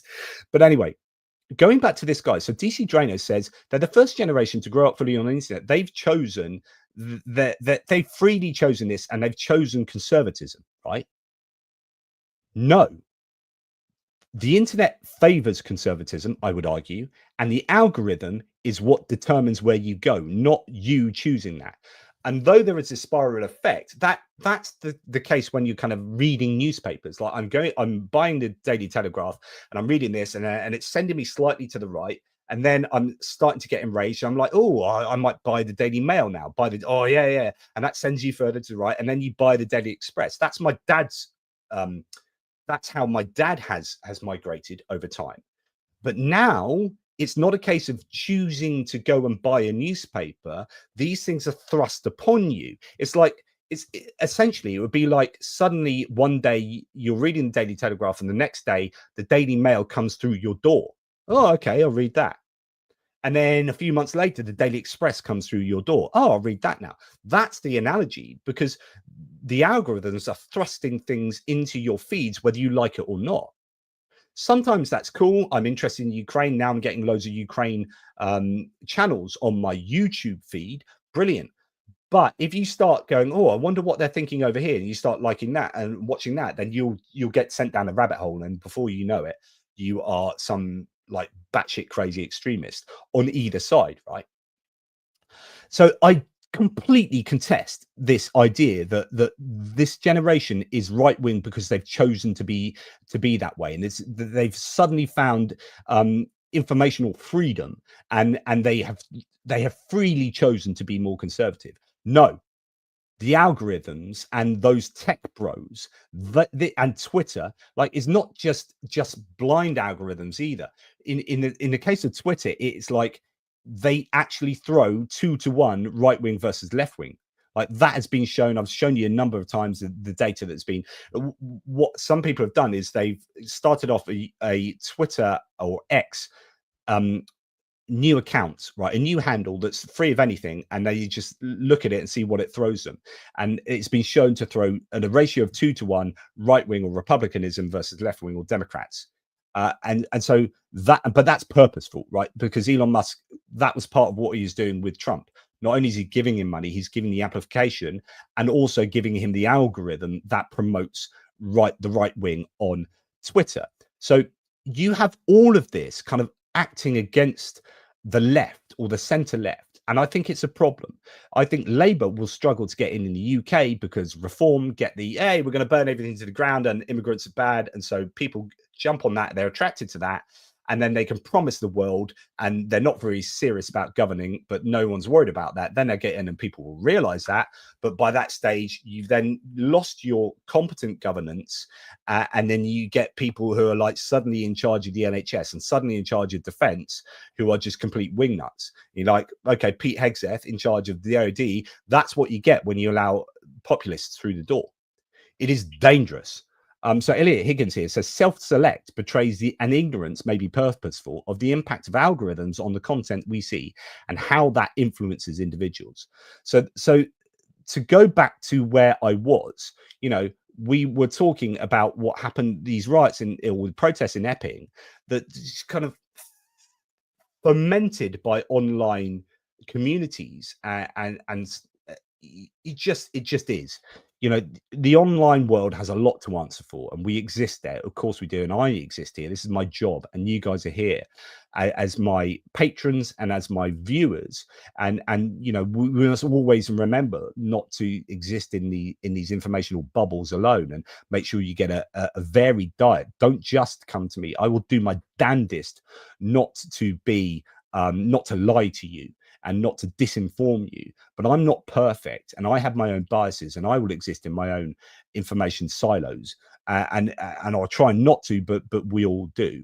But I find it interesting here that this is it's quite amazing who goes out and protests about women and kids safety when you dig deep. So at those Epping protests. So this was all about people who protested against the sexual violence of immigrants. So the idea that someone was being done for sexual abuse and was in one of these hotels, and so they were protesting about illegal immigrants and the idea that, you know, they're all violent or they're all like that type thing. And this is what happened up in Southport, where someone killed those kids, and then they're like, right, and so we're going to assume this guy's an illegal immigrant and he's a Muslim, and some of this was incorrect, of course. And then Nigel Farage fanned the flames, and then there were all these conspiracy theories, and then people came out to protest that, as if they were protesting the safety of those girls, and here as if they were protesting against sexual violence, which is what some of these placards were. But when you look under the bonnet, really, and you find out really what's going on, it's not quite as simple as that. So 2 in 5 of those arrested in the Southport protests last summer for those riots outside of these places, supposedly protecting the young girls and the indigenous population and whatnot, 2 out of 5 of them had been reported for domestic abuse themselves. It's like, so you're the ones that suddenly you're fighting for these law-abiding white women and children not to be attacked by these immigrants, and actually 40% of you have been reported for domestic abuse. Absolutely incredible statistic, that. Anyway, let's go back to talking about the United States. We're going to say, and I know I've been talking a long time, but hey ho. So the US may cut the military presence in Europe by up to 1/3. We'd heard about this being an issue. Then it's kind of been put on the back burner, but now it could be that the US pulls out of Europe in terms of their NATO forces. Politico states that Washington is reviewing its global force deployment with a final report expected by September. A NATO official reportedly said the number of US troops in Europe, currently around 90 to 100,000, could be reduced by 30%. That'd be interesting. I wonder where they'll go, what they'll do. But of course, that is a way of giving up power in Europe and having less say about what happens in Europe. But of course, that's still, you know, this was happening anyway under previous administrations in a kind of Pax Americana scenario. And it was only, I think, when Russia started getting funky, I guess 2014, but certainly 2022, and they started pouring more US troops back into Europe, and it could be a case of then taking them back out. But anyway, Anton Gerashenko talks about Trump saying, "I'm disappointed in President Putin, very disappointed in him. So we're going to have to look, and I'm going to reduce that 50 days. So we hear that he's reduced it to 10 to 12 days. The agreements reached between the US and the EU have led to increased pressure from President Trump on Putin, says Gerashenko. So he says that the trade deal has been a good, and Trump getting together with Keir Starmer and having these chats and having pressure put on Trump either explicitly or implicitly by these world leaders, it has been effective in getting Trump maybe to put increased pressure on Putin. So far, it's limited to statements and shortened deadlines. Will there be specific actions in 10 days, such as a signing of a sanctions bill and a detention of Russian tankers? That would be great. On the one hand, this looks like threats, but on the other, we remember that what happened with Iran. One of the key questions right now is China's position, which is crucial for ending the war. In China, if China begins to pressure Russia to halt hostilities, the war could indeed be brought to an end, says Gerashenko. So talking about the UK and Keir Starmer, here we have John Healey, the Defence Secretary, saying that Britain is prepared to fight alongside allies like Australia in the Pacific, if there is conflict over Taiwan. So the Telegraph reports that. Now that's fascinating, because we have the UK seemingly committing to defending Taiwan here, where we have this stunning bit of news that Donald Trump's administration denied permission for Taiwan's president Lai Ching-te to stop in New York en route to Central America after China raised objections with Washington about his visit. So Financial Times reports that the Taiwanese leader, the president, couldn't land in the US because China asked the US not to let him land. So you got like the US being all kind of China hawkish and saying, yeah, China, the bad guys, we're going to put tariffs on China. We're going to do this. We're going to do that. As soon as China says, oh, please, can you not let the Taiwanese president land? The US is like, oh, yeah, sure thing. No problem at all there. And they ban the Taiwanese president from landing.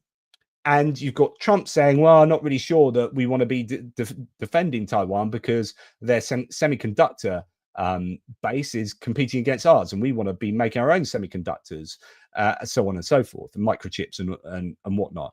And so you've got this pivot away from China amongst some. You've got some China hawks saying the Republican Party who know what China are like and are dead against China. And then you get other kind of MAGA Republican types who are more overtly isolationist, who are turning away from Taiwan now and saying, well, screw Taiwan.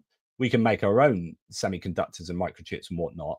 And, you know, and yet that's giving the keys of power to China. I just there seems to be a lack of joined up thinking, I think, geopolitically speaking, with regard to foreign policy in the United States at the moment. So as Aussie Bugger says, oh yeah, so Michael Vucher, at least this shows Elbridge Colby is losing influence, RE Taiwan. So Elbridge Colby has been really strong on China. One of these people are like, stop giving aid to Ukraine, we need to give it to China. But actually, then you've got chaos going on with China, I think. Aussie Bugger, who lives out in Cambodia, I think China, PRC, the People's Republic of China, have no mates except Pakistan and North Korea.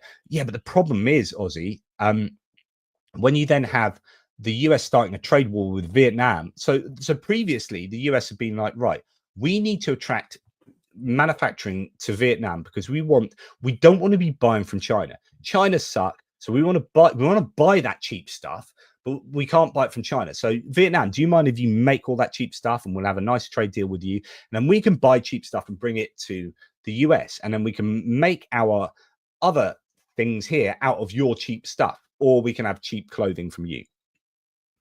Then Trump comes along and says, how come we are buying so much stuff from Vietnam and Vietnam's not buying anything from us? So this is your trade imbalance.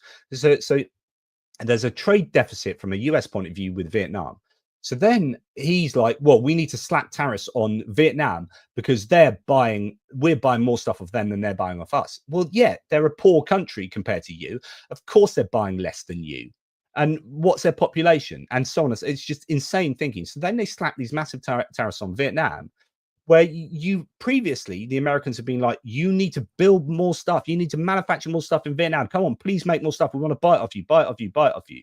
Then they come along, there's a change of government and say, what are we doing buying stuff off you? Stop making stuff for us cheaply. Right, we're going to slap tariffs on you. So what are you doing? It's part of your geopolitical strategy to move manufacturing away from China, so you're not dependent on China because you think China suck. So now you're depending more on Vietnam, and then you're punishing them for what you've asked them to do. The sheer insanity of the trade war and the geopolitical naivety of the Trump administration beggars belief. It really, really does. Anyway, so what Aussie Bugger said is, you know, they don't have too many mates of Chinese. Yeah, but if the US is then going to Vietnam, screw you, we're going to whack a tariff on you, and South Korea and Japan, like they're whacking tariffs on all of their allies, then all of these allies are going to be going, oh, do you know what? China's not too bad. And all the US is doing is pushing people towards China. Even the EU, like the EU have started making more pleasant overtures towards China as a result of the US being anti-EU. It's just like the insanity of the thinking. It's like, oh, China the bad guys, China the bad guys. I'll tell you what we should do. I'm listening. What should we do? I'll tell you what we can do, because you know China the bad guys. Yeah, China the bad guys. Yeah, well, we're going to push everyone away from us in the region, and we're going to punish all of our allies who are normally friends with us, and that'll push them towards China. Oh yeah, great idea. Yeah, because China the bad guys, right? Yeah, China the bad guys, but. Yeah, so we want to be pushing all the people towards China. Yeah, I'm sure that. Yeah, something like that. Anyway, do it. What do I know? Evidently nothing. So, right, moving on. Lara Trump, Eric Trump, and Don Trump Jr., three of the most amazing people, and their kids are accompanying Trump. Where to? Is it to Washington? Are they doing it just off their own back? Oh no, to Aberdeen. Oh right, on his trip to the UK. Oh, who's paying for that? Oh, the American taxpayer. Didn't realize the American people were paying for a family vacation. Just to let you know that I'll bet my mortgage that they didn't pay their own way to the US. That is on the American taxpayer, that. Guaranteed.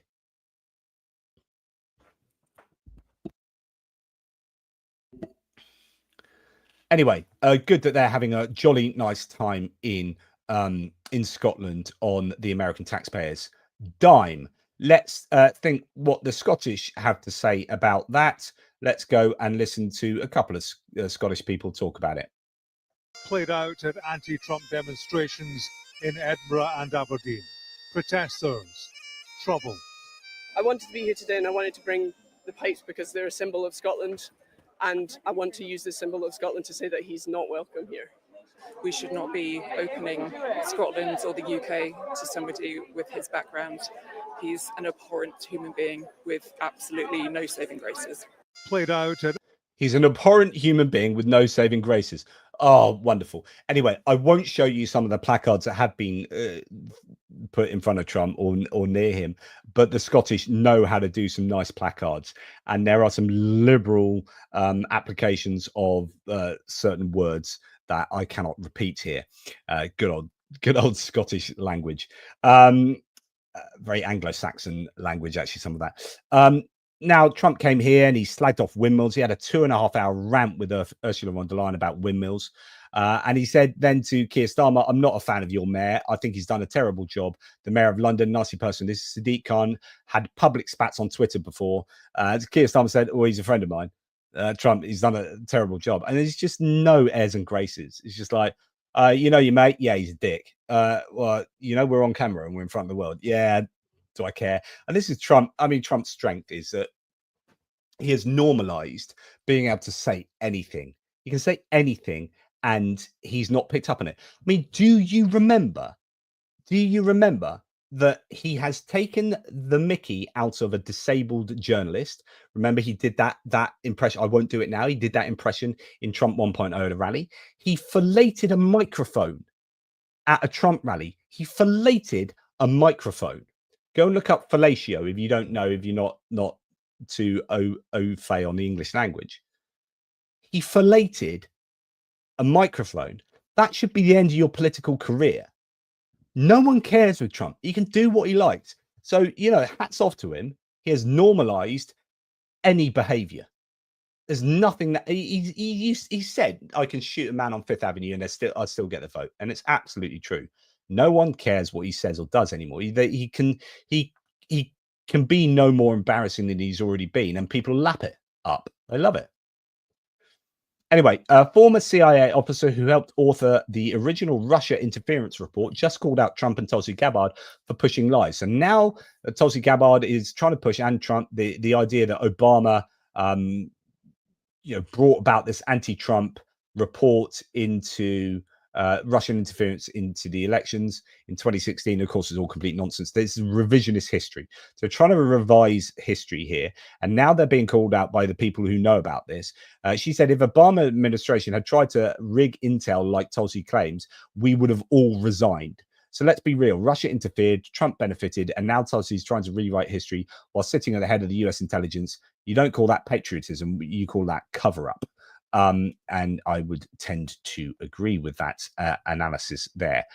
Okay, so coming on to this next, this is George Conway reporting from, this is WMTW, some local media source here, talking about in Vermont, a school superintendent was detained after going on a trip to Nicaragua. So this is kind of going back to talking about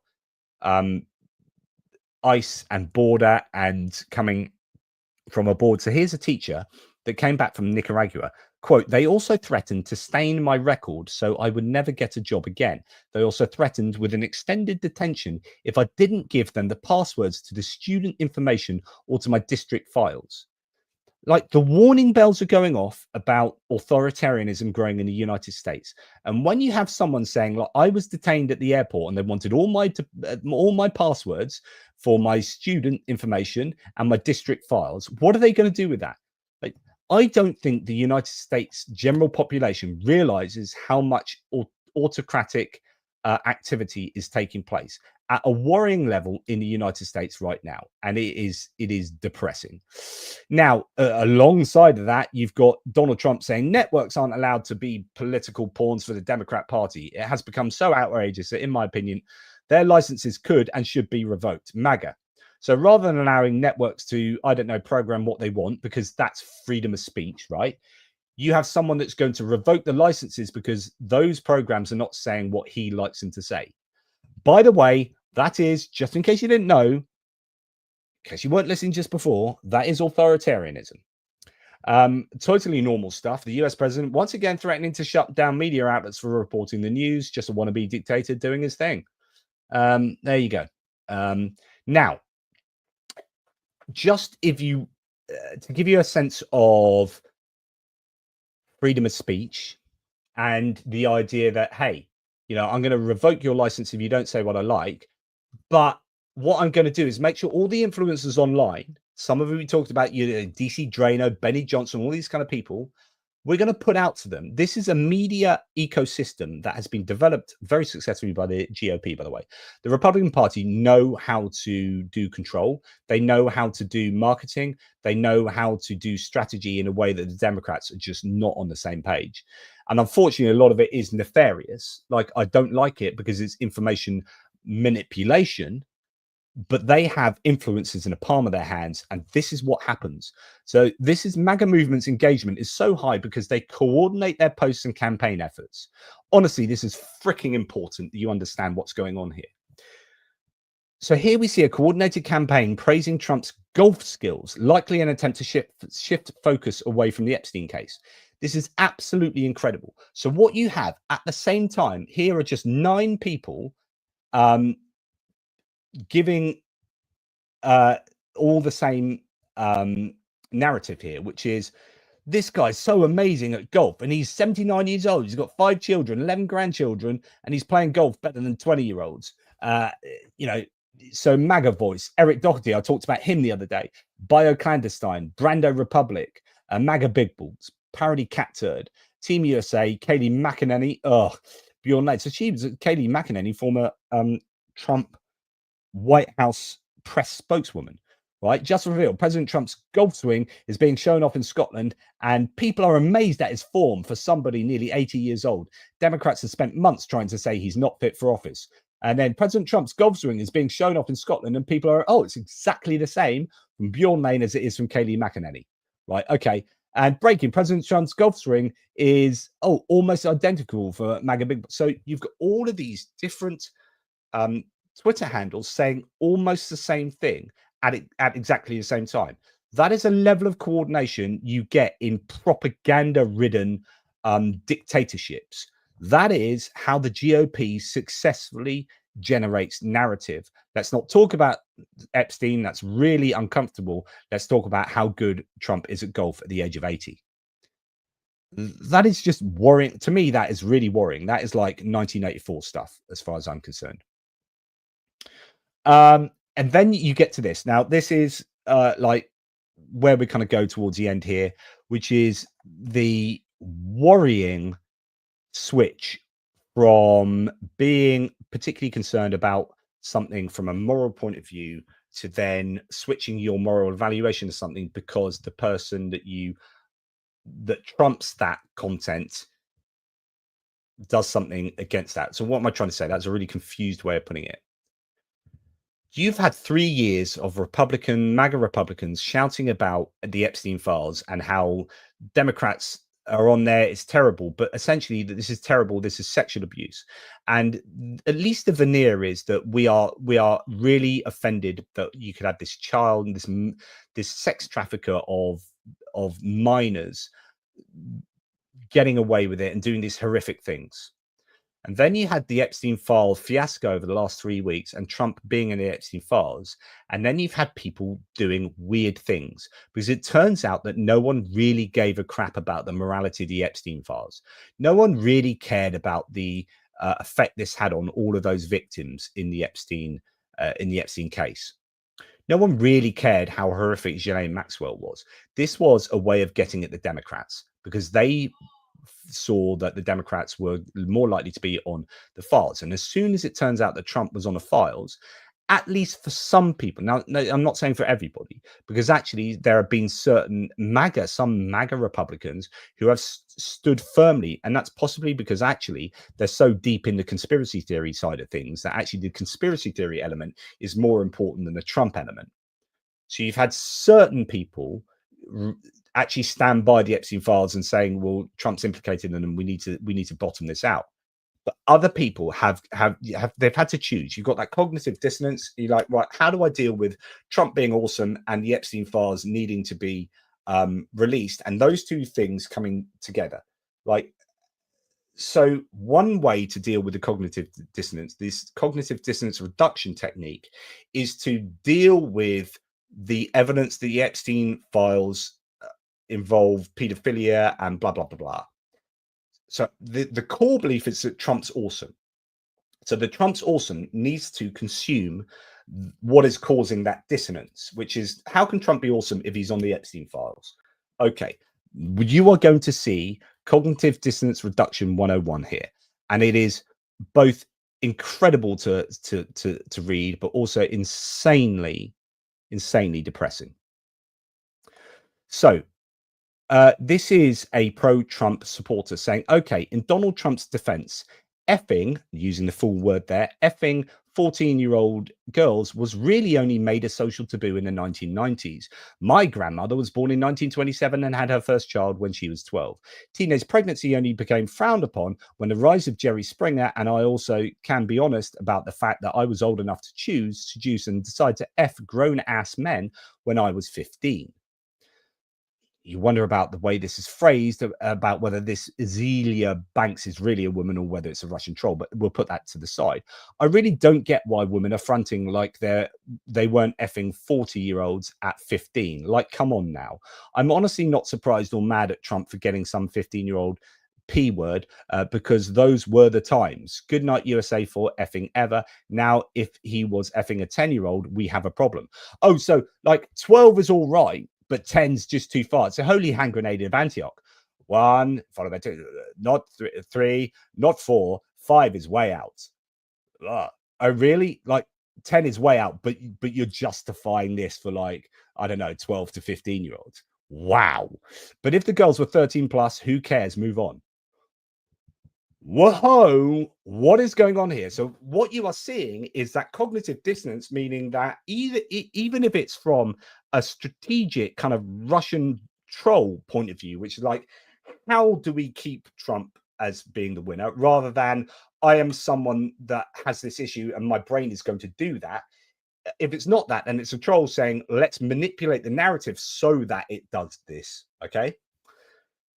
So we have this all saying Trump defenders are now justifying pedophilia. This is insane. Having sex with underage girl is grape. You cannot justify this. These people should be shunned from public life. And we have another example. This is from Azealia Banks again. But here is what you want to do is say, okay, if you're saying that now, what were you saying before? And in November 2024, this person said, absolutely not. No sympathy for pedophiles or sex offenders. Okay. So that's the same person that's just justified having interacting, should we say, I'm trying to use euphemisms, with 13-year-olds. But in 2024, it wasn't the case. But now we've got the Trump on the Epstein files. I need to do some justification here, whether kind of naturally or whether I'm a Russian bot or not. And then now they say on July the 26th, 2025, okay, in Donald Trump's defense, effing 14-year-old girls was really only made a social taboo in the 1990s. Wow. Just wow. So you've got this situation. So after 10 years of accusing gay and trans people of being degenerates who ought to be executed, MAGA is now attempting to normalize pedophilia. So those are some of the memes now going around because people are seeing justifications come out for, this idea that if Trump is on the Epstein files. But we've got to remember who Trump is. Let's listen to Trump's own words here in his deposition previously. Sir, I just want to confirm, it's your testimony that E. Jean Carroll said that she loved being sexually assaulted by you? Well, based on her interview with Anderson Cooper, I believe that's what took place. That's what she said I did to her. She fainted with great emotion. She actually indicated that she loved it. Okay, she loved it until commercial break. In fact, I think she said it was sexy, didn't she? It was very sexy to be raped. Didn't she say that? So anyway, just thought I'd play you some of his Sir, I just want to actual words there. Right. Moving on. So this is the court, right? So as whoever Ryan is, Adam Kinzinger, the former Republican lawmaker, says of this conservative who says, if it means jailing dozens of Democrats, count me in. That's really what the Epstein files is about. Like, if it means Democrats go to jail, count me in. But if not, I'm not interested. That, like, it's the end of that counterfactual. So this is, you know, the protasis to the apodosis here to get well, it's not quite actually, it's if it is if then. So if it means jailing Democrats, if it means jailing dozens of Democrats, then count me in. So that's your conditional phrase. But the antithesis of that is, well, if it doesn't mean that, then I'm out. So I don't care about the victims in the Epstein files case. I only care if it means Democrats get to go to prison. And if Republicans go to prison, I'm not interested. In other words, I'm not interested in morality, and I'm not interested in what is right happening. Adam Kinzinger says, see, they admit the real goal of Epstein. They didn't give a rat's ass about children. That seems to be fairly evident for at least some of them. Okay, let's look at a few more other bits and pieces before my final. I haven't even got to your kind of questions and whatnot. It's going to be a long one today. I like presidents not in the Epstein files and easily blackmailed. Yeah, isn't that good? We always wondered how Putin had Trump by the balls. Turns out it all leads back to the Epstein files. Epstein funneled over $1 billion through Russian banks. Those transactions are in the files. None have been investigated. Trump's DOJ has no plans to release them. I really want to know about this. So I am interested in the Russian connection with Epstein, and I would definitely like there to be a big old investigation into following the money there. Right. So just a few other indications of what's going on in Trump world in the US. Darren Beatty, who was fired as a White House speechwriter during Trump's first term for attending a white supremacist gathering, and later wrote that competent white men must be in charge if you want things to work, has been appointed acting president of the US Institute of Peace. That's according to the New York Times. So that's nice, isn't it? It's a bit of white supremacy to get through the day. Then we have, I love this. So this is a petrol station, and I presume this isn't AI generated or whatnot. You always have to question these days. Trump keeps telling everyone that the petrol is, or gas is, $1.98 in the US, and everyone's like, no, it's not. It's just not. And there's this Exxon petrol station here saying it's $3.45 for regular. It's not $1.98 anywhere. They put underneath. Just so people go in there to say, please come in here. It's $3.45. Don't expect to go and find it $1.98 anywhere else, by the way, mate, even though Trump's told you that, because he's lying. He's just talking nonsense. Sorry, I'm still not very well, and I'm planning on going to the pub. That's ridiculous. What am I doing? Right, Candace Owens is getting involved in this legal case with Emmanuel Macron and his wife Brigitte. So Brigitte Macron is famously quite a lot older than Emmanuel Macron. So I forget how much older she is, but quite a lot older. And I think that might underwrite why, for one way or another, people like Candace Owens and other conspiracy theorists are saying she's a trans man, right? Candace Owens, or trans woman, Candace Owens not only called Brigitte Macron a man, so she's now being taken to court by the Macrons for this. And they thought that would maybe silence her, but she's doubled down, Candace Owens, and is like, I'll see you in court. But she called the Macrons not only that, but pedophiles, Satanists, and worshipped a winged hermaphrodite demon. And Brigitte is a grapist transvestite, of course, with the Christ is King hashtag.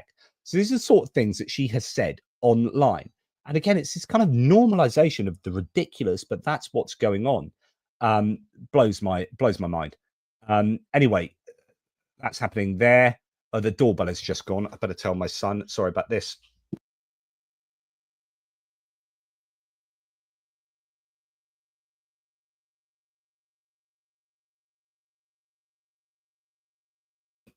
I've heard a shout from somewhere else in the house that someone's getting it. So that's lucky. Right. So here, Candace Owen says, Candace Owens took a 33-page retraction demand letter she received from the Macrons. So please retract your claims. Here's a 33-page document, and proved everything she's saying for years was false. That document did. And then she lied about the letter's contents to create even more defamation. So she's doubling down on defamation, and it's incredible stuff to watch, and not really in a good way. Okay, I've done all the rest on what we saw with regard to bots and Benny Johnson. We'll just finish off with this part before I have my little fireside chat. Trump can't legally deploy the military on US soil. So what's going on here? His budget bill gives $30 billion to ICE. So ICE is now the 16th biggest military force by budget in the world, right?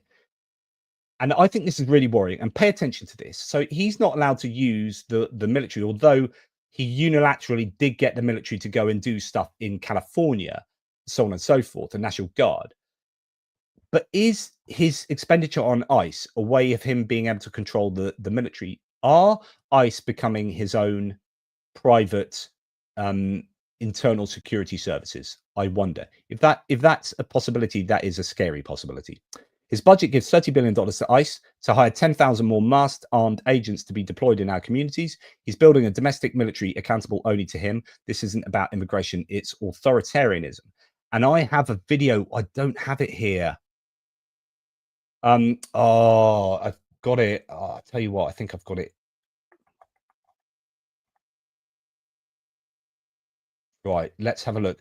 I want to show you this as an example of what may well be going on in the United States. It's an absolutely stunning video, but I don't know where I've got it saved.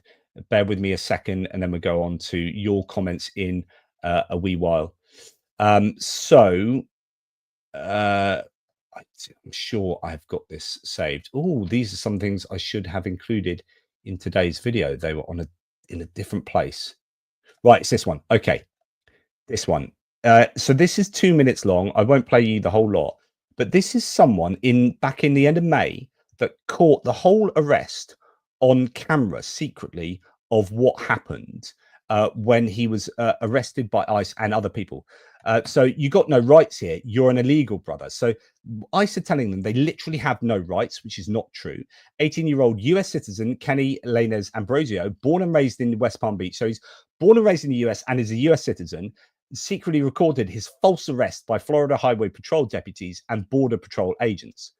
And I just want to talk to you about ICE becoming these kind of brutal, non-due process following internal security You're scaring agents. the dude, bro. That's not how you arrest people. What? Here, I can take care. I got rights to talk, bro. You got no rights here. I do. Illegal, brother. Get up. I was born and raised here. What about her? I was born and raised here. I have the right to talk. Wait. Right, I just want to show you, like, when you have people who are employed in ICE that are not trained, who are just vigilantes from white supremacist groups, as many of them supposedly are, they are not trained in restraint. I have had a restraint course from when I was teaching, in order if I needed to restrain children who were particularly problematic, right? So you have to do it properly. You cannot just grab people around the neck.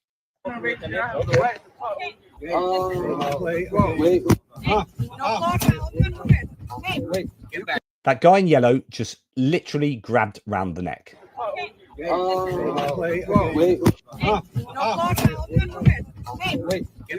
can't grab me like that. You can't grab me like that. Okay. Hey, wait, that's not how you arrest me. That's not how you arrest me. What y'all doing, bro? Hey, Kevin, no resiste. Yeah, no resiste. What am I doing? Hey. So that is a taser now being fired at someone who I presume is being put in a neck lock. Hey, Kevin. Hey, y'all get on the ground. All right, bro. You can't be doing that. I'm from here also. Get on the ground.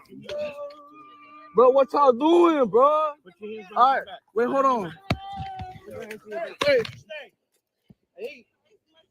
Anyway, so on and so forth. You know, I could show you much more, but it is like, I do worry that this is becoming the norm, and it is just scary to see this move away from due process, the move towards authoritarianism, the control of the media, the control of the social media, algorithmically, the control of the narratives online, the amplification of certain narratives, and you know, people at the airports getting taken in and then demanding you their passwords so they can access student data. You've got the bribing through frivolous lawsuits of media entities, as well as was it Columbia University having to pay whatever it is paying to the Trump administration. This is just outright corruption, and I am deeply concerned about what's going on in the United States. And I can't believe that there are still many people who will be saying, yeah, that's all fine, this is fine, this is what we need, this is what we voted for. Really, is that what you voted for? And actually, by the looks of the polls, where the independents have fled from the Trump administration, Democrats obviously so, but also even in terms of immigration, Trump is now underwater in the polls. And that means that there are enough Republicans who are not happy with his approach to immigration. Like, and when it comes to things like inflation, the economy, he's deeply underwater, like massively so. But if you're underwater on immigration and you're a Republican, you are doing something wrong. I mean, anyway, there you go. So I'm going to get to talk now, do a little fireside chat with you. I've spoken to you for long enough. Goodness me, this is going to be one of my longest ever ones. Thank you so much for still being here. Can I just say thank you to all of you for your fine chats. No doubt I haven't read them. I've been stream of consciousness bumbling and rambling. On social, which is more important for 6 to 35-year-olds, it's just anti-immigrant posts, pro-reform being pushed. Anecdotal, but that's all me and my friends and family are seeing right now. There you go. Reform will win the next election because they control and guarantee Twitter will do that, because that's what Musk did with AfD in Germany. That's what he's done with the Republicans in the US. We are going to be given a solid diet of pro-reform stuff. We're already seeing it on the BBC. The BBC is platforming Nigel Farage massively, and I do think it's a problem. Kevin Force, thank you very much for your ATP Geopolitics memberships. Really appreciate that. Thanks, mate.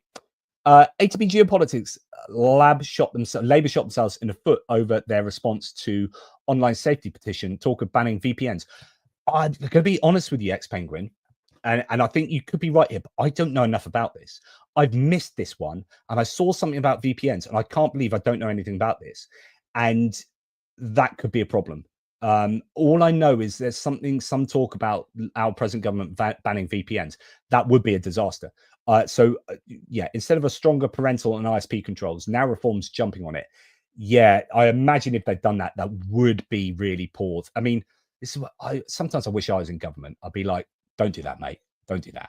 Just like, I just think some people are just too distant from like real life, or I don't know. Yeah. So I need to look into that, and I apologize for not knowing enough about that. The Facebook post says, who's popping? That kicked off the Farage riots, came from a regional Pakistan news channel funded by Russian money. And there you go.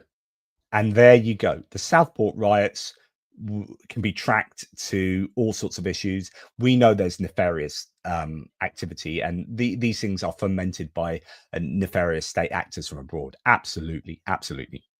Mark Biscu, thank you, mate. Towards your next purchase from the Little Whiskey Shop, cheers. Do you know what? So I haven't touched my white port, but I have put back the Ukrainian red wine that I bought from the Little Whiskey Shop. And Mark, thanks, Mark, for sending that. I hope Jen is well. Say hello to her. So thank you. People that don't know who we're talking about, Mark, would be like, what's going on here? Random. Thank you very much, Mark, by the way. And I'm halfway through my video that involves Mark and Olena, who are living in Canada as Ukrainians. Olena's parents live in Smirivka near Kherson. I visited them back in February 2024. I'm still doing my next video of the trip I did back in February 2024, and it's involving her parents, and I'm halfway through that video, and I'm too busy at the moment. I'm not being very well either, so like for the last couple of weeks, I've just been not able to do what I've wanted to do, and now I'm going on holiday. So damn. But sorry, apologise to Olin there about that. Johnny Nevergard, thank you very much for your support. Michael Vujar, thank you for those ATP Geopolitics memberships. Really appreciated. Who's popping? You're such a doomer. Have some faith. I don't have faith in truth being able to fight in the short term against disinformation when our social media platforms are not regulated to the significant, to an adequate degree, so that they can be manipulated by bad faith actors. That's what I worry most about. If that gets sorted out, we get back to having a healthy diet of information, and we aren't being manipulated by bot farms and troll farms. We like that. We are singularly failing to do anything about. If I was in the Labour government now, I'd make that one of my, because it's in Labour's best interest. Like, the disinformation about any ruling government is going to be rife on the internet, and I would be fighting tooth and nail to make sure that tech companies actually took some freaking responsibility for some of the content that's pumped out on their platforms. And I would be saying to Elon Musk, what are you doing actively platforming political parties? You know, you said you're a free speech absolutist, and you're absolutely not. You are platforming certain parties and ideologies over others, and it is a problem. And again, thank you, Johnny Christensen. Some Danish love there. Really appreciate that. Cheers, dude. Right. Now we're going to have the fireside chat, and I don't really know how to go about doing this because I haven't really put enough thought into it. But I just wanted, I forgot to talk about that, Azerbaijan. Oh, well. Right. I mentioned earlier that my dad particularly is, pretty right wing, and I am not. And because I've always been fairly self-critical, the question has always been, why is that? Why do I? And I wrote an article, actually, it got released as a podcast, as an audio podcast. And I can't remember the title of the article. Something like, why did the apple fall far from the tree, or something like that? I don't know. So in English, there is this phrase, the apple doesn't fall far from the tree. And what that means is that if an apple falls from an apple tree, it lands on the same ground that that apple tree already exists in. And so therefore it has the same nutrients, it has the same environment, the same sunlight, the same genetics coming from that same apple tree. And so it's going to end up being very similar to that apple tree. So in other words, when you have a child, and that child lives with you for the first 20 years of its life or whatever, and it goes to school locally and it comes home every day, and it lives with you, he or she lives with you, that child ends up invariably being usually quite similar to the parent. In other words, the apple doesn't fall far from the tree. So why is it that, although I have similarities to my parents, obviously to that genetic influence, why is it that I'm so very different in the way that I see the world? And it actually, in many ways, I don't want to bore you about my own personal life or whatever, but in many ways, I'm very different to my parents. So why is that? And what happened is, at the age of 7, I was sent off to boarding school because, at that time we went to live in Hong Kong, then we went up to the north of England, then to Gibraltar, and one of my sisters was born in Mauritius, and all these places that the Navy had places at the time. So what that meant is that my parents gave me the genetic determinants and also the environmental determinants up to the age of 7. And then after that, for actually the majority of the year, I was being brought up by my teachers and by my peers. And that allowed me to find my own sense of self in a way that I wouldn't have been able to do had I been living with my parents 24/7, or, outside the school hours, living with my parents. I just would have been much likely to have been a carbon copy of my parents. And in the end, I'm quite different to my parents in very many ways, not least politically, in the way I look at the world and the way I understand how the world operates. And that's a case of, I think I use a metaphor of the apple fell into a river and it got washed downstream to another part of the world where it found its ground and was able to germinate and whatever. And so, like, that's how I understand myself being different to my parents. But I remember there was a particular moment in my life that was super, super important. And it was when I was at Leeds University in the student union. And I went and bought a newspaper from the student union newsagents and went and sat in a bar, in the old bar, classic. Had at the time, it was the longest bar in the UK. But anyway, went and sat and had a pint and read the Daily Telegraph. Why did I buy the Daily Telegraph? Because my dad, this was a time where I was unquestioningly just doing things because my dad did them, right? So, or my mum, dad. And so I bought the Daily Telegraph because that's what he read. I was reading it in the old bar, and then got discussing a particular article with someone sitting near me. And then we ended up having an argument over this article. And I was defending this article to the hilt. And it ended up being quite, and not aggressive argument, but I was very robustly defending this argument, this article.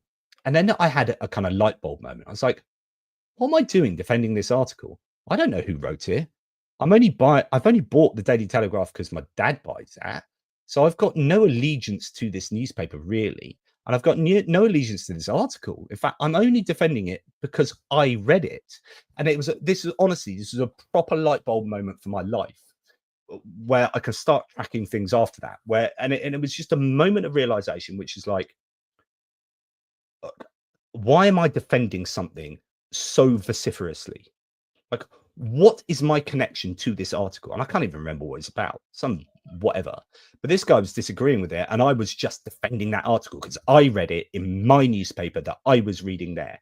And once you start unpicking that and you start thinking, right, okay, then a lot of my rational behavior, like my arguing about stuff, is to do with the psychology and the sociology involved in this rather than the actual content of the argument. So I was ending up defending this into the hilt because it was me reading this thing in a thing that my dad, blah, blah, blah, blah, rather than what are the merits of the argument and what are the merits of what this person is saying. And that was the start of me, I think, starting to question my own thinking in a robust kind of way. And we don't do that enough. So talking about like changing our minds, right? And there was a potential for me to then change my mind. So actually, and I think I did. I think I didn't really understand politics then, right? So I didn't understand that the Telegraph was I didn't really understand, even at the age of sort of, what would I be, 19 at that stage? I don't know that I properly understood left and right wing politics and what that really meant. And I don't think I really understood politics until my late 20s in the way that should be required of someone with the right to vote. Now, I voted in Leeds for the Lib Dems. Now, that was at the landslide 1997 Blair election where Labour romped it. But I just didn't feel I knew enough about Labour or enough about the Conservatives to vote for either of them. So I just voted for a third party. There wasn't a Green candidate there because I think I would have voted Green. But I remember walking around my halls of residence, there were flats, this whole flat complex, Clarence Dock, in what would have been 1997, walking around and seeing parties of people partying about the Labour Party winning the election after 18 years of Conservative rule. And I wasn't pro-Labour, pro-Conservative. I was kind of like politically naive at the time, but I was looking around at everyone going nuts and said to myself, I bet no one here knows what's on. I bet 90% of people here don't know what's on the manifesto of either of these parties. And there's a sense that you can get swept along with, at that time it was like Cool Britannia and the Labour Party then, and but actually, do people vote enough on what's in the manifestos? Do people know enough about what they're voting for? And that was again part of me starting to question my own self, and I would have voted Conservative had I just been thinking about voting for what my parents voted for. But I'd had this moment, and I'm like, right, I'm going to start moving away from just being a carbon copy of my parents because there is no reason. So that for me was that opening kind of salvo of that was me starting to experience life, I guess, a bit more openly. Sorry about this.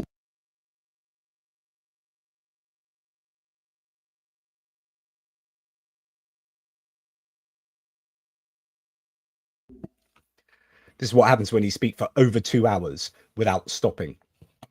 Insane. Right.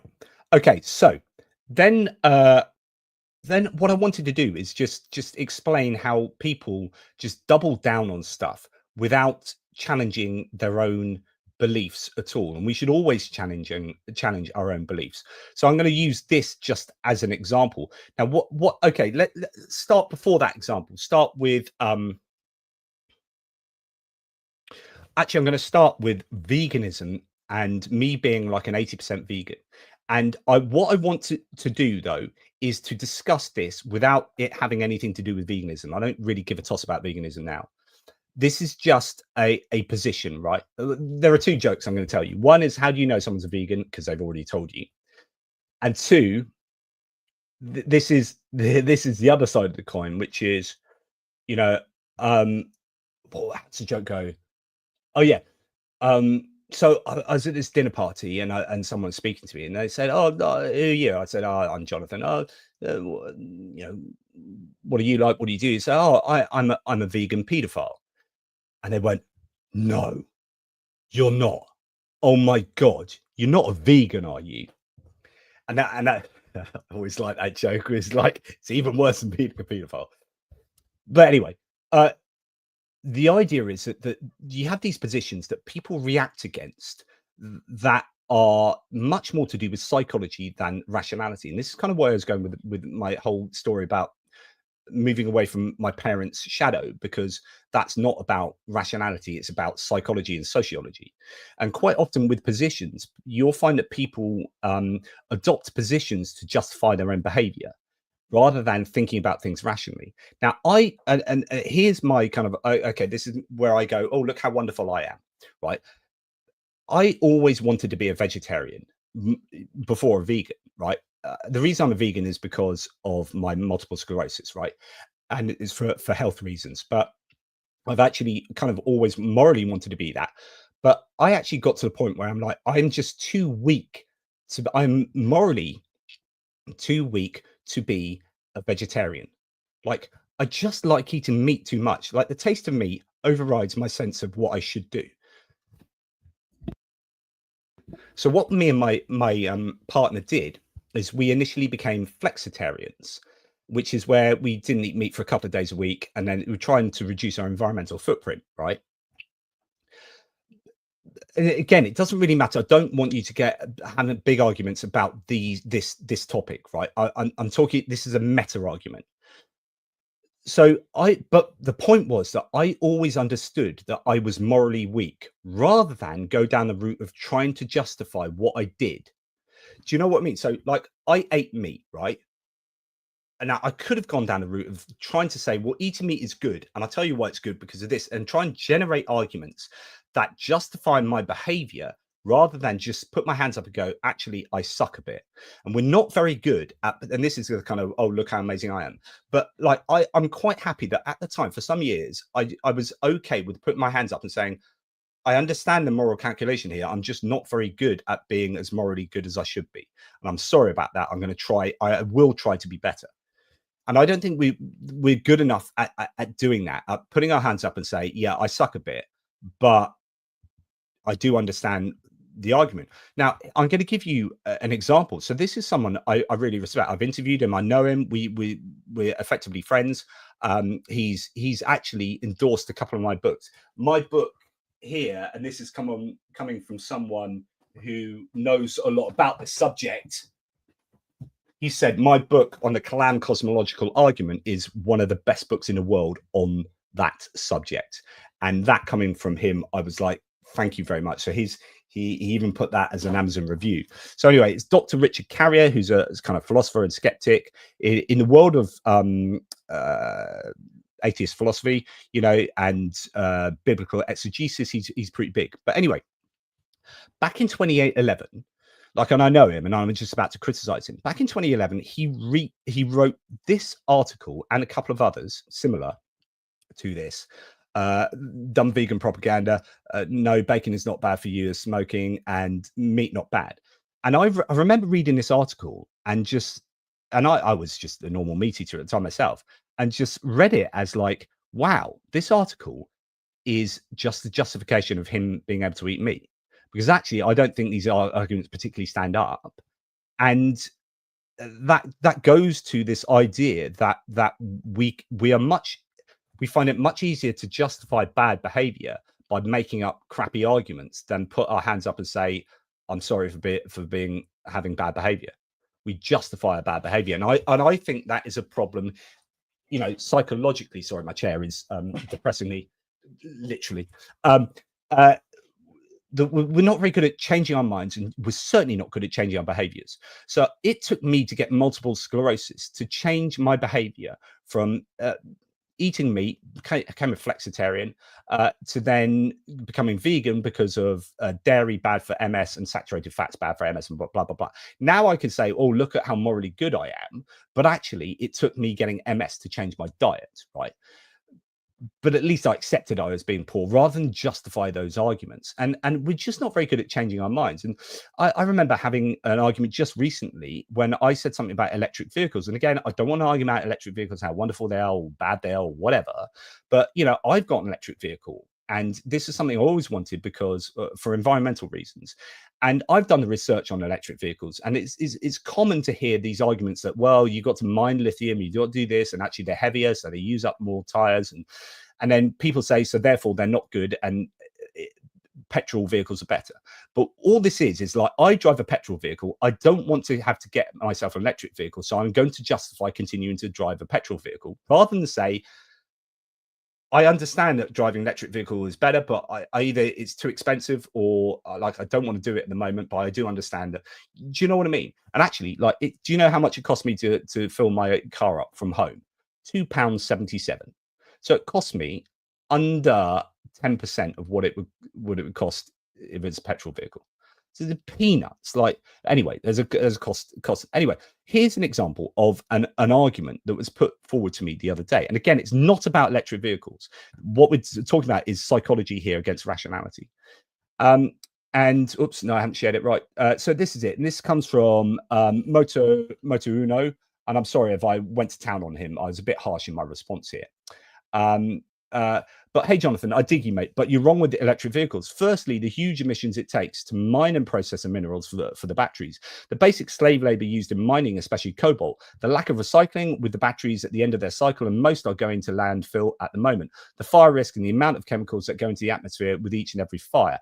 And because EVs weigh more than their gasoline-powered counterparts, they are shredding tires at a greater rate. That is having a huge impact on microplastics that run off onto the waterways and the off-gassing from the compounds and tires, just to name a few reasons not to own an EV.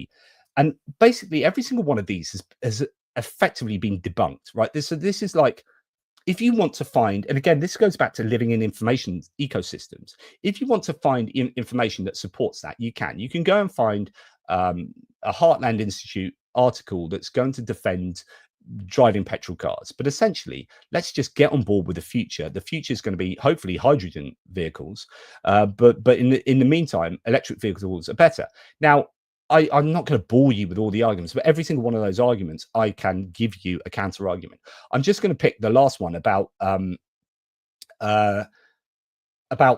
microplastics, right? So this is coming from a lobbying organization in the UK for drivers. So the RAC it's a roadside assistance, but it also acts as a lobbying organization like the AA in the UK Automobile Association. So this is essentially going to be an organization that's probably slightly more pro-petrol than electric.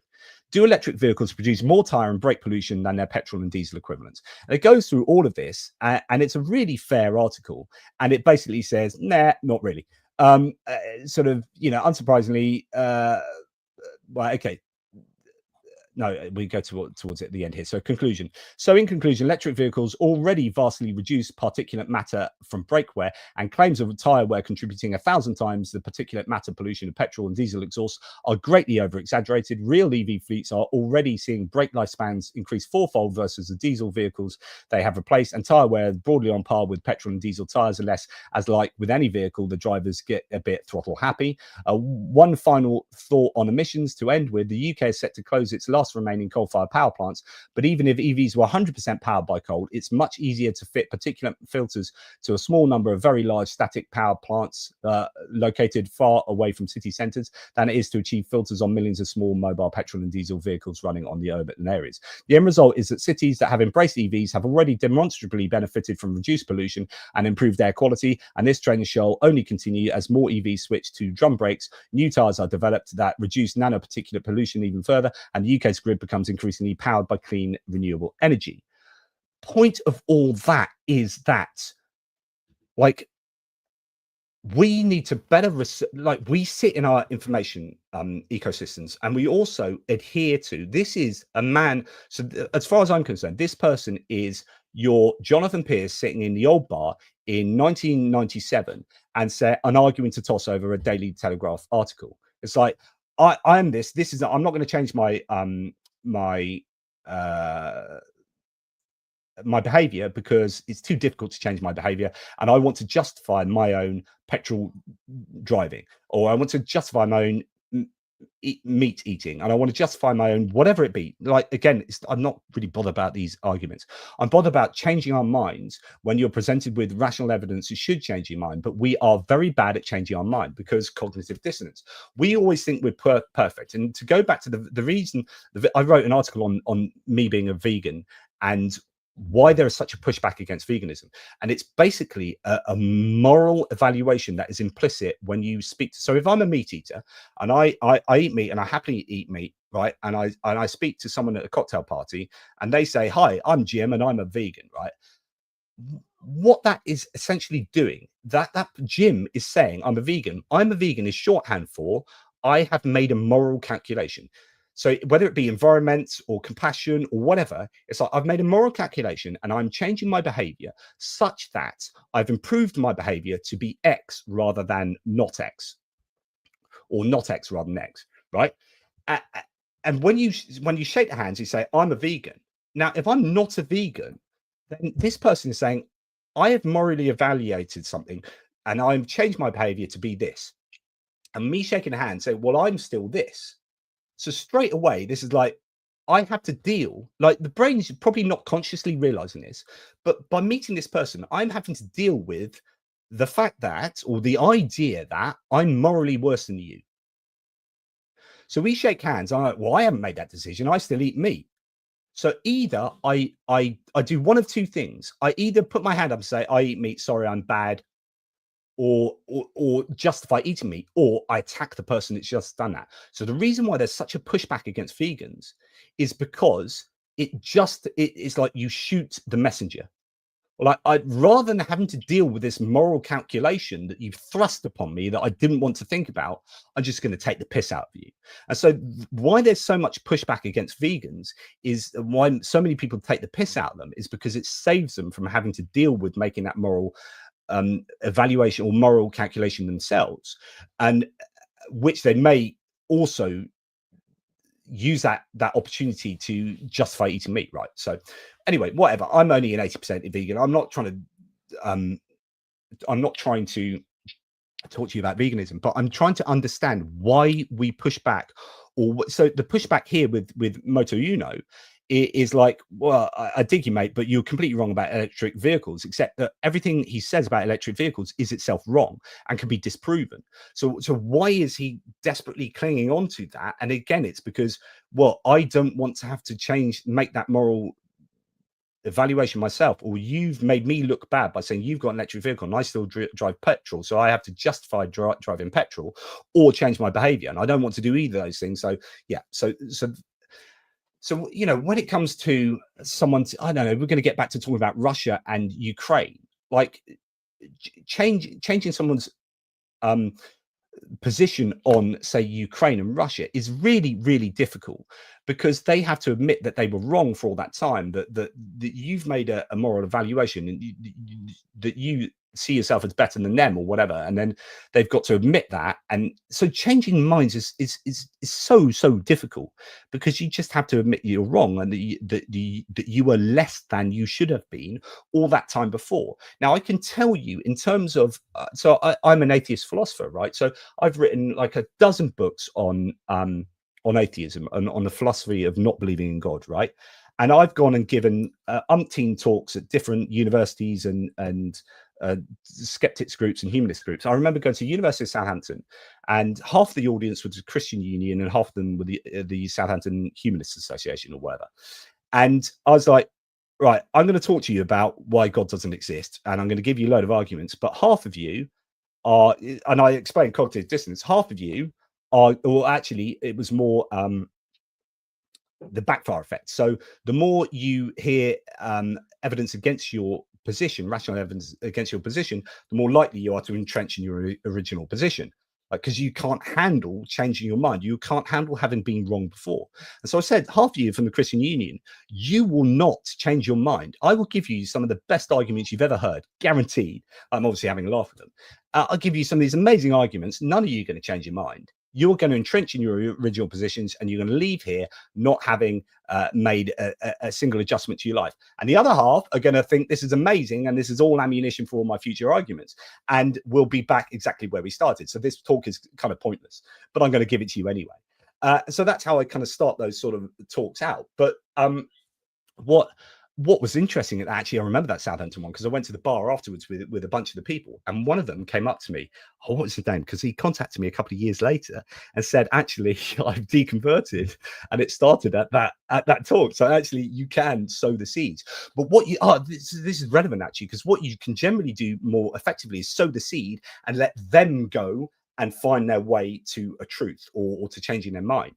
But if you have someone that's totally committed to any kind of worldview, and we can talk about Russia, Ukraine, we can talk about all the things we talked about previously, electric cars, veganism, believing in God.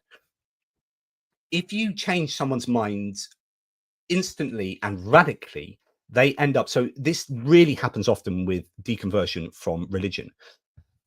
If you deconvert someone from religion like that and they go 180, they often become a militant atheist, because there's an awful sense of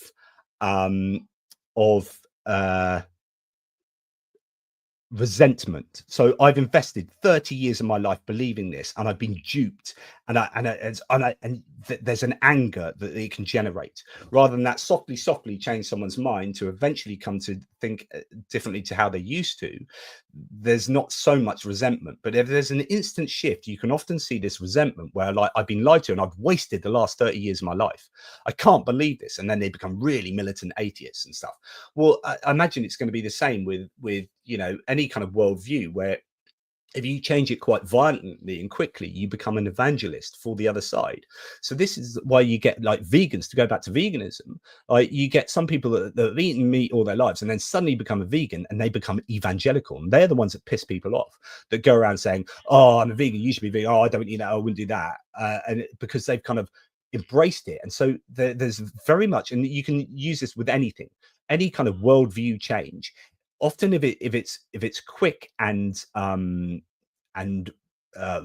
almost like intellectually violent, there's a strong chance that you're going to become an evangelical, and you evangelize whatever new belief you have, whether that be atheism or religion. If you go from being an atheist to being religious, and then you're like, right, I've made this change and it's huge. Oh my goodness, I've got to tell everyone else about this and make sure they change. So you become an evangelical, or an evangelical vegan, or an evangelical atheist, or an evangelical environmentalist, or an evangelical conservative, or an evangelical whatever. Like, and we need to be wary of that as well, because you generally stop seeing the nuances and criticizing your own worldview as well, and holding yourself to high levels of intellectual accountability. So anyway, yeah, I don't know really where I'm going with this, other than we're not very good at changing our minds. So we need to think very carefully about how we change people's minds. And this is why we're going back to Ukraine. This is why JP Lindsley's a particularly useful person in this area. So I've mentioned him before, he's this conservative, right-wing journalist who has worked for Fox News previously, and he's been in Ukraine since the beginning of the war, and his single-minded obsession is changing MAGA people's minds about Russia.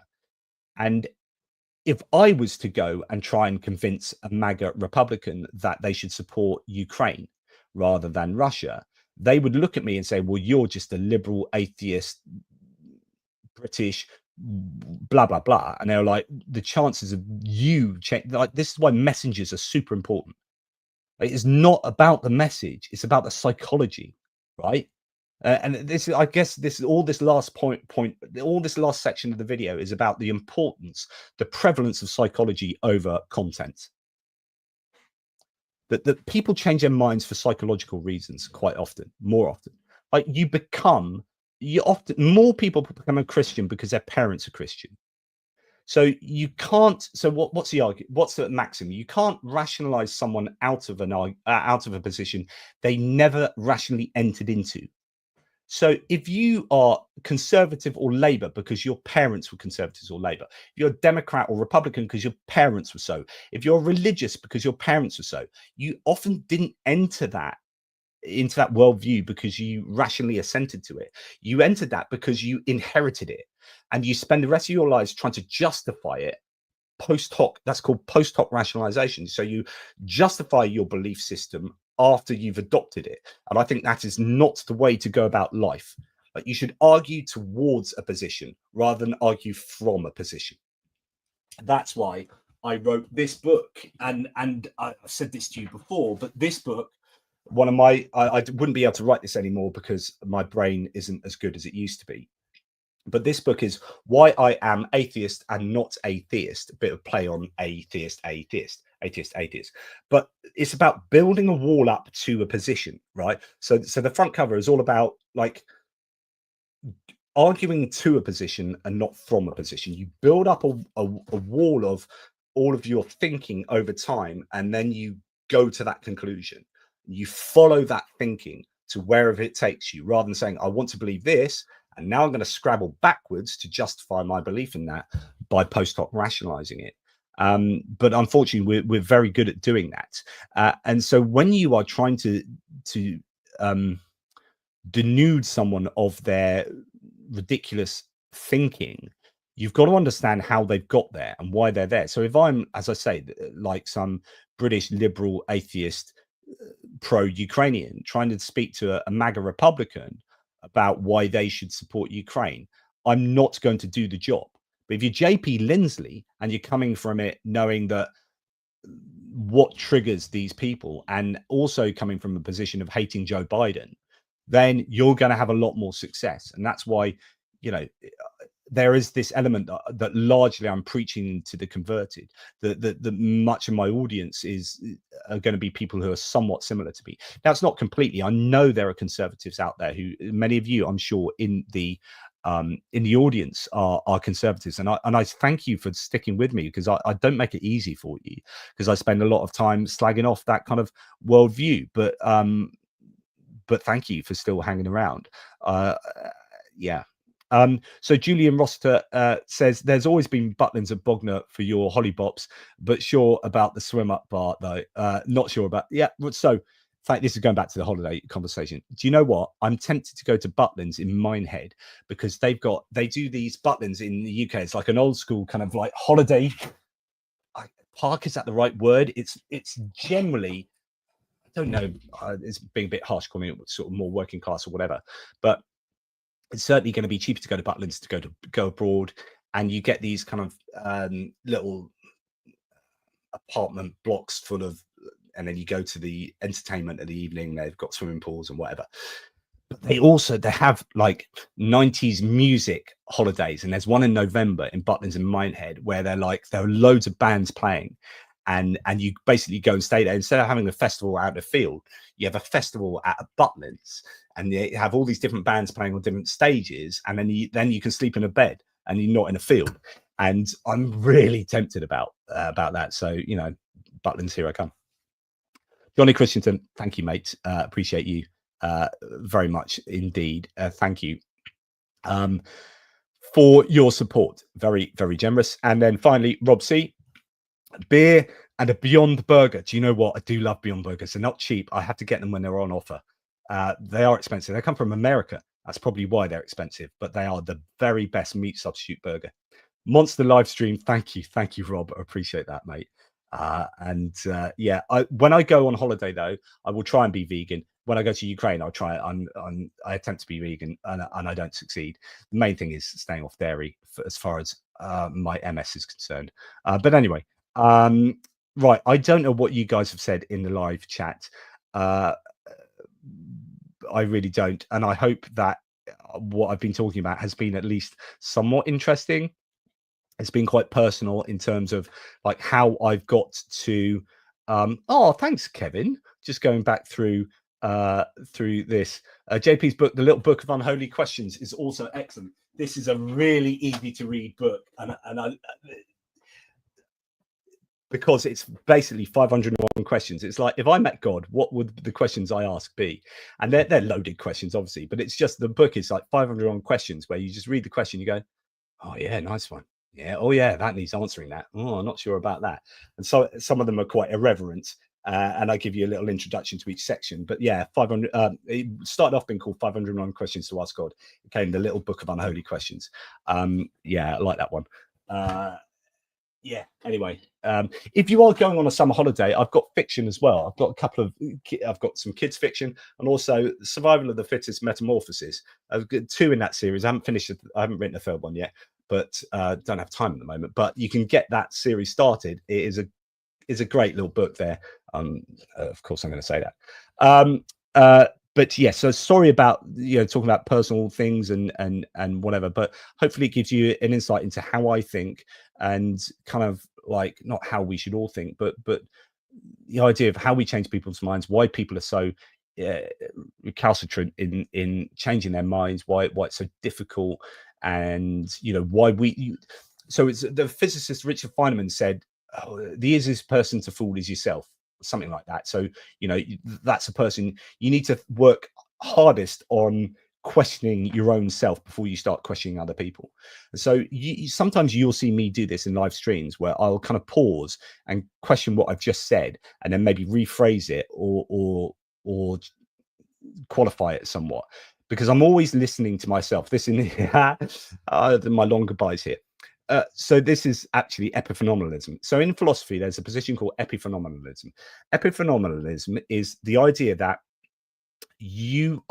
imagine the idea that most people have is that we are riding a horse, and we as a jockey, we are guiding the horse. Horse is us, and the rider is our consciousness. The idea that our consciousness is riding us, and we are choosing everything we do is because of our conscious thought processes.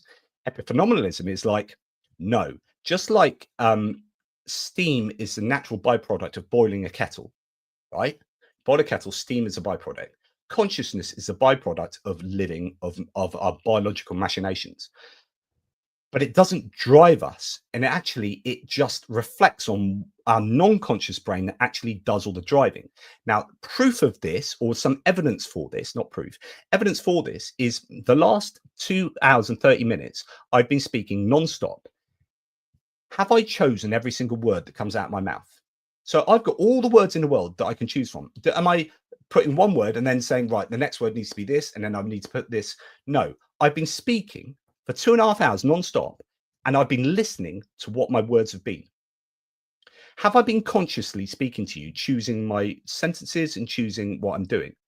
Or has my non-conscious brain actually been throwing everything out, and my conscious brain listens to it and goes, well, that's interesting. Good point there, Jono. Oh, you got that one wrong. Oh, no, yeah. How much are we being guided by the horse, and how much are we guiding the horse? This is a big conversation in philosophy, and I guess neuroscience as well. Like, what is our consciousness, and how much agency is there with our consciousness? And how much is actually the decision of our non-conscious brain that is just computing, doing, and we react to that and go, oh, I did that. And what we do is we invent agency on top. So my first book was about free will, and where I talk about this. I need to rewrite that book. I think it's the worst book I've got in my collection, even though content-wise it's spot on. But just I've become a better writer since then, and I need to rewrite it grammatically, syntactically, and just. But my first book was on free will back in 2011, and I talk about this. You know, like so then if it's our non-conscious brain, how much free will do we have in terms of freely choosing to do things, or is it just like we're moist robots just fulfilling who we are and our biomechanical machinations, and then we end up appending to that our own sense of agency and conscious agency after the fact?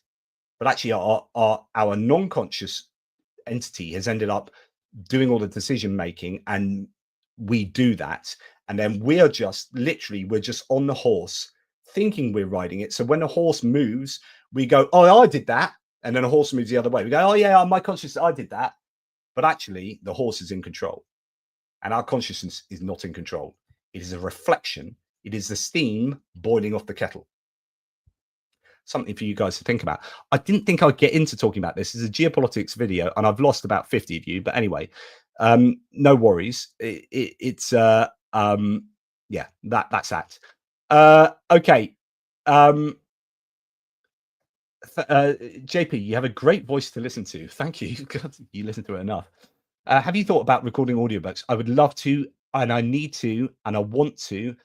I want to put all my books in audiobooks, but the time it takes, because I would want to read it myself, because I have very particular sentence structures. You know, I speak in quite complex sentences anyways, to the point where I lose my thread and forget what the subject of the sentence is, and I twist myself into knots just with my long, laborious sentences, like the one I'm giving to you right now, to get a bit of meta about it. And I want to read them myself so that they have the right intonation. And I just don't have the time. I just don't have the time. It takes an awful long time to read them and then correct all the mistakes and whatnot. Benny Pie has offered to clone my voice and get them read in AI. And I've heard some of them. He's given me some excerpts, and they're brilliant. They're not quite right, but very soon I think AI will be able to get the intonation right. And I'll be doing myself out of a job, but I don't have a problem with that. So it may be that I get AI to read my books as me reading them with an AI JP voice, just because I don't physically have the time to do it. But it won't be perfect, and people will be able to tell, and that's a problem. Like if I know that a book is read by AI, straight away I'm like, yeah, not having that, not happy with that. But I really do want to yeah. Anyway, right. I would make them unabridged. Absolutely. Definitely. There would be every bell and whistle will be in there. Every wart and all. Actually, probably no. I'll read over my grammatical mistakes though. Okay. Thank you very much for being there, guys. Andrew Warren, I have been extremely inebriated on a horse which knew its way home. We went to a bar. True story. There's an interesting. Oh, I've got to go to a pub in a minute. Shite, I've got to go. Oh my god, what am I doing speaking to you? I've got real people out there. You know, guys aren't real. You're just trolls and bots. I've got real people out there. I need to go and have a drink to soothe my weary throat. Anyway, I almost missed going to the pub. I'm going to try and walk to the pub as well, and it's only just down the road. But I usually have to. It's very difficult for me to walk at all and to the pub. Yeah, not sure about that. Give it a try. It'll take me about 20 minutes, and there's a t-shirt you can get, and I am going to get. I've got to get it. It's like I'm not drunk. I've got MS because I walk like I'm drunk. I have foot drop, and I stagger all over the shop, and I trip over. And yeah, so I need that t-shirt just so I can explain to people that I'm not pissed, and then I can get pissed and then just hide behind that. Anyway, thank you guys. I can't believe I've just had that last fireside chat. I told you it's going to be a fireside chat. So we are sitting as if we're at the pub. One day it'd be lovely to have a pint with you in real pub. If Richard Bennett's not here. I've not seen him for a few streams.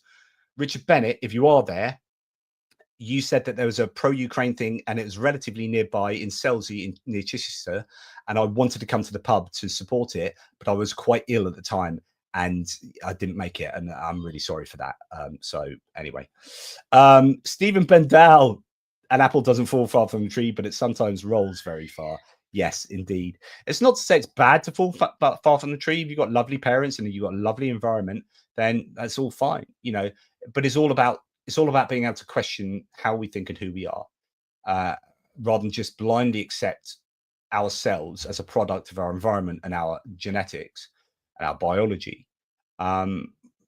We, again, to go back to Richard Feynman, we should question ourselves before anything and anyone else. And as long as we all do that, we give ourselves a chance of being critical thinkers. And I hope with you guys, and I'll leave you with this, I just hope, and I know I always say this, and I'm not angry for, oh yeah, you do this, oh yeah, well done you, that's why I come to you. No, I don't want any of that. I just really genuinely hope that I am always giving you as accurate information as I possibly can. I know I can't always get all the information, but at least from what I know, like, let it be known that, and I know everyone would say this, but I am not the person that would disinform you for my own ends, you know, or for ideological ends. You know, I hope that I'll always be truthful, and that I am doing you guys a service that is justifiably decent enough to keep you guys coming back. But it's not about keeping you coming back. I just, you know, I will maintain being as honest as possible, but I worry that I have, like we all have, biases, and so, you know, you are going to get things from my slant. It's who I am, and I will report things from my slant, and I will slag off Trump because I think he's a moral monster, and I don't think anything's ever going to change my mind on that, because I don't think you can, because the data's out there. And so, but you know, we all have our biases. I have mine. I guess the best we can do is mitigate against those by at least knowing about them. The cognitive biases are a funny thing. Like, the best thing you can hope for is just knowing about them and attempting to mitigate them, but you can never extricate yourself from your own cognitive biases. Anyway, that's enough for me. Take care, everybody. I really appreciate you. Big love. And I'm going on holiday soonish. So if I suddenly disappear for a bit and then give you some videos from an airport, you'll know when it is. Toodle pips.